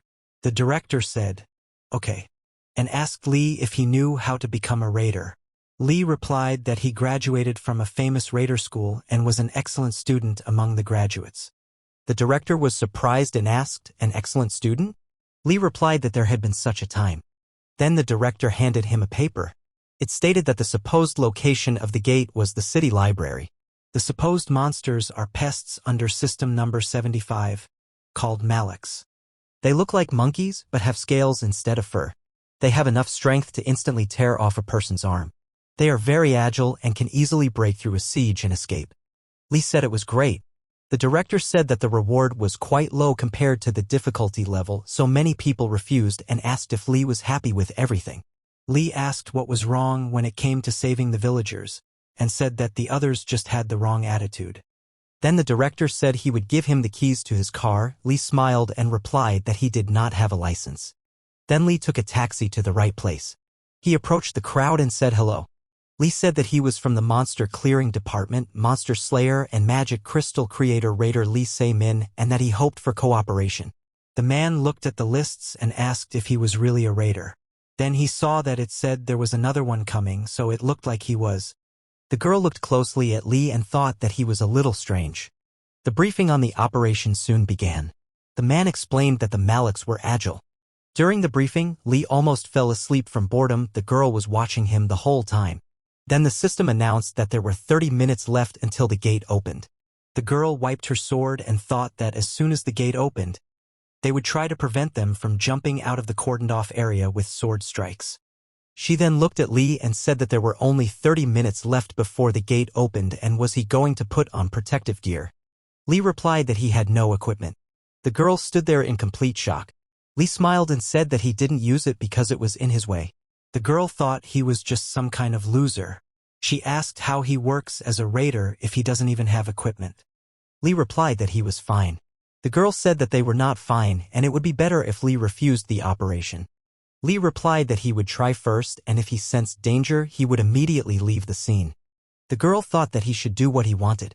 Lee smiled and told her that if she sighed like that, she would lose her luck. The system began a countdown to the gate opening. The raiders took up positions and prepared for battle. The girl asked Lee to concentrate and not interfere with the operation. Lee replied that he had come his way. The system announced that the gates had opened, and immediately the Maleks with huge teeth ran out of the gates. The raiders began to attack and fight the monsters. Suddenly, the girl noticed that one monster ran out of the cordon. The girl started screaming that one had escaped. The monster was approaching the car in which the people were, and then Lee appeared and destroyed it with one blow. Lee told himself that if he didn't kill, they would kill him. He had finally made friends with horror, and something new had reached out to him. The indifference of a butcher when it comes to killing those who want to live. Lee concentrated and began to destroy one by one. The raiders were shocked by his skills. The girl wondered if he really had a blue mark. The operation ended and the commander said that everyone had done a great job and accomplished the task. The girl then walked up to Lee and called him. Lee turned around and apologized, saying he hadn't thought of an autograph yet. The girl replied that she understood that he was very capable, but she would like him to stick to the rules. Lee replied that wearing protective gear was optional. The girl said that she meant the mark and that there was no need to pretend to be a newbie and make everyone look like idiots. Lee replied that he hadn't done that, and taking out his card, said that he did indeed have a blue mark and that he had gone on a raid for the first time today. The girl couldn't understand how this was possible. She apologized and said that his skills just weren't like the blue mark. Lee said he understood that she had become his fan. The girl thought he was really weird. After the operation, the chief approached Lee and said that he had done an amazing job today. Lee smiled and asked if he wanted his autograph. The chief smiled and said that he saw Lee behind him expecting the monsters to start running away and that it was a wise decision, and if it weren't for Lee, they would have definitely missed a few. Lee said that ordinary citizens could have been harmed because of this. And the raid was a failure. The chief said that everything is correct and he understands it too. But unfortunately, there are few people willing to go on such raids. The man then extended his hand and said it was nice to meet him and he hoped they would see each other more often. And suddenly Lee said he had one request. The man asked what the request was and Lee asked him to call him a taxi. Lee came back and the director said that Lee was a good boy and they said that he was just in good shape today. Lee smiled and asked if his autograph was needed. The director said that the head of the association's support department had praised Lee very much. He said that such capable and well-disposed raiders as Lee were rare these days. The director asked what Lee had done there. Lee replied that he had done nothing illegal and that he always acted sincerely. Lee also said that if there is work, the director can call him since Lee wants to ensure the safety of the residents. The director then asked Lee if he wanted to go on another call. Lee grabbed the paper and said that of course he did. The director asked what about Hyun Jae's training. Lee left and told the director to tell him to train himself. Lee went outside and started to hail a taxi. While he was waiting for a taxi, he remembered the girl's words that Lee pretended to be a newbie. Lee assumed that this time there would probably be a green tag and thought he might pop in and buy a blue sticker. Suddenly Lee saw a child in front of him. The boy was surprised and said that it was a raider. Lee greeted him and called him a baby, asking if he was really going to Taekwondo. The boy replied that he was not a baby and was already 10 years old. Lee said that he just had a blue belt and that's why he thought he was a kid. Because at that age, Lee already had a black belt. The boy said that he had just recently started practicing. Lee looked at him and asked the boy to sell him the belt. The boy replied that he did not want to and asked why he should sell it. Lee said that he would give him money and with that money he could buy himself a black belt and some goodies for the rest. The boy said it was cool and agreed. He sniffed the belt and said it smelled a little, but that was okay, it would do. Lee tied the belt on his forehead and said that he was the same raider with the blue mark, Lee Se-min. A few weeks passed. Soon rumors began to circulate about a guy who went on raids that others did not want to go on. And now Lee Se-min with the blue mark, who was also nicknamed the Factory. Lee listened to this news and meditated. Suddenly, someone made strange sounds. Lee shouted that a chair couldn't actually talk. Hyun said he wants to be a tough guy, so he holds on with all his might. A few seconds passed and Hyun fell. Lee asked him if he couldn't even take that. Hyun replied that he was going to die. Lee said that Hyun had become stronger and it seemed like he was gradually mastering the technique. Hen said he would definitely get the green mark. Lee said if he was content with this, he would finish him off himself. Then Hen said that he would strive for the golden mark. Lee asked again, which one? Hyun replied that if gold wasn't enough, then platinum. Lee looked at him and said that they should aim for a unique mark. Hen replied that it was impossible. Since only 9 people in the world possessed the unique mark, it was comparable to a nuclear weapon. And only 5 have the golden mark, and they are called the chosen ones, which is more like a pipe dream. Lee said that it was foolish to consider this a dream, and if Hyun followed him, he himself would understand that this was not a dream at all, but another goal. Then Lee said that naturally Hen still had a lot to learn, so he ordered him to pick up a spear. Hyun replied that he was already exhausted. Lee said that he would quickly receive his blows and they would go somewhere. Hyun asked where they were going and Lee replied that he had to visit his parents. Soon the boys finished and set off. On the way, Hyun asked Lee how long it had been since he had seen his parents. Lee replied that it had been 10 years. Hen said that Lee had said that he had been behind the gate for about 3 years. Lee replied that he had circumstances. It's been 10 years since Lee left home, declaring he would become a raider.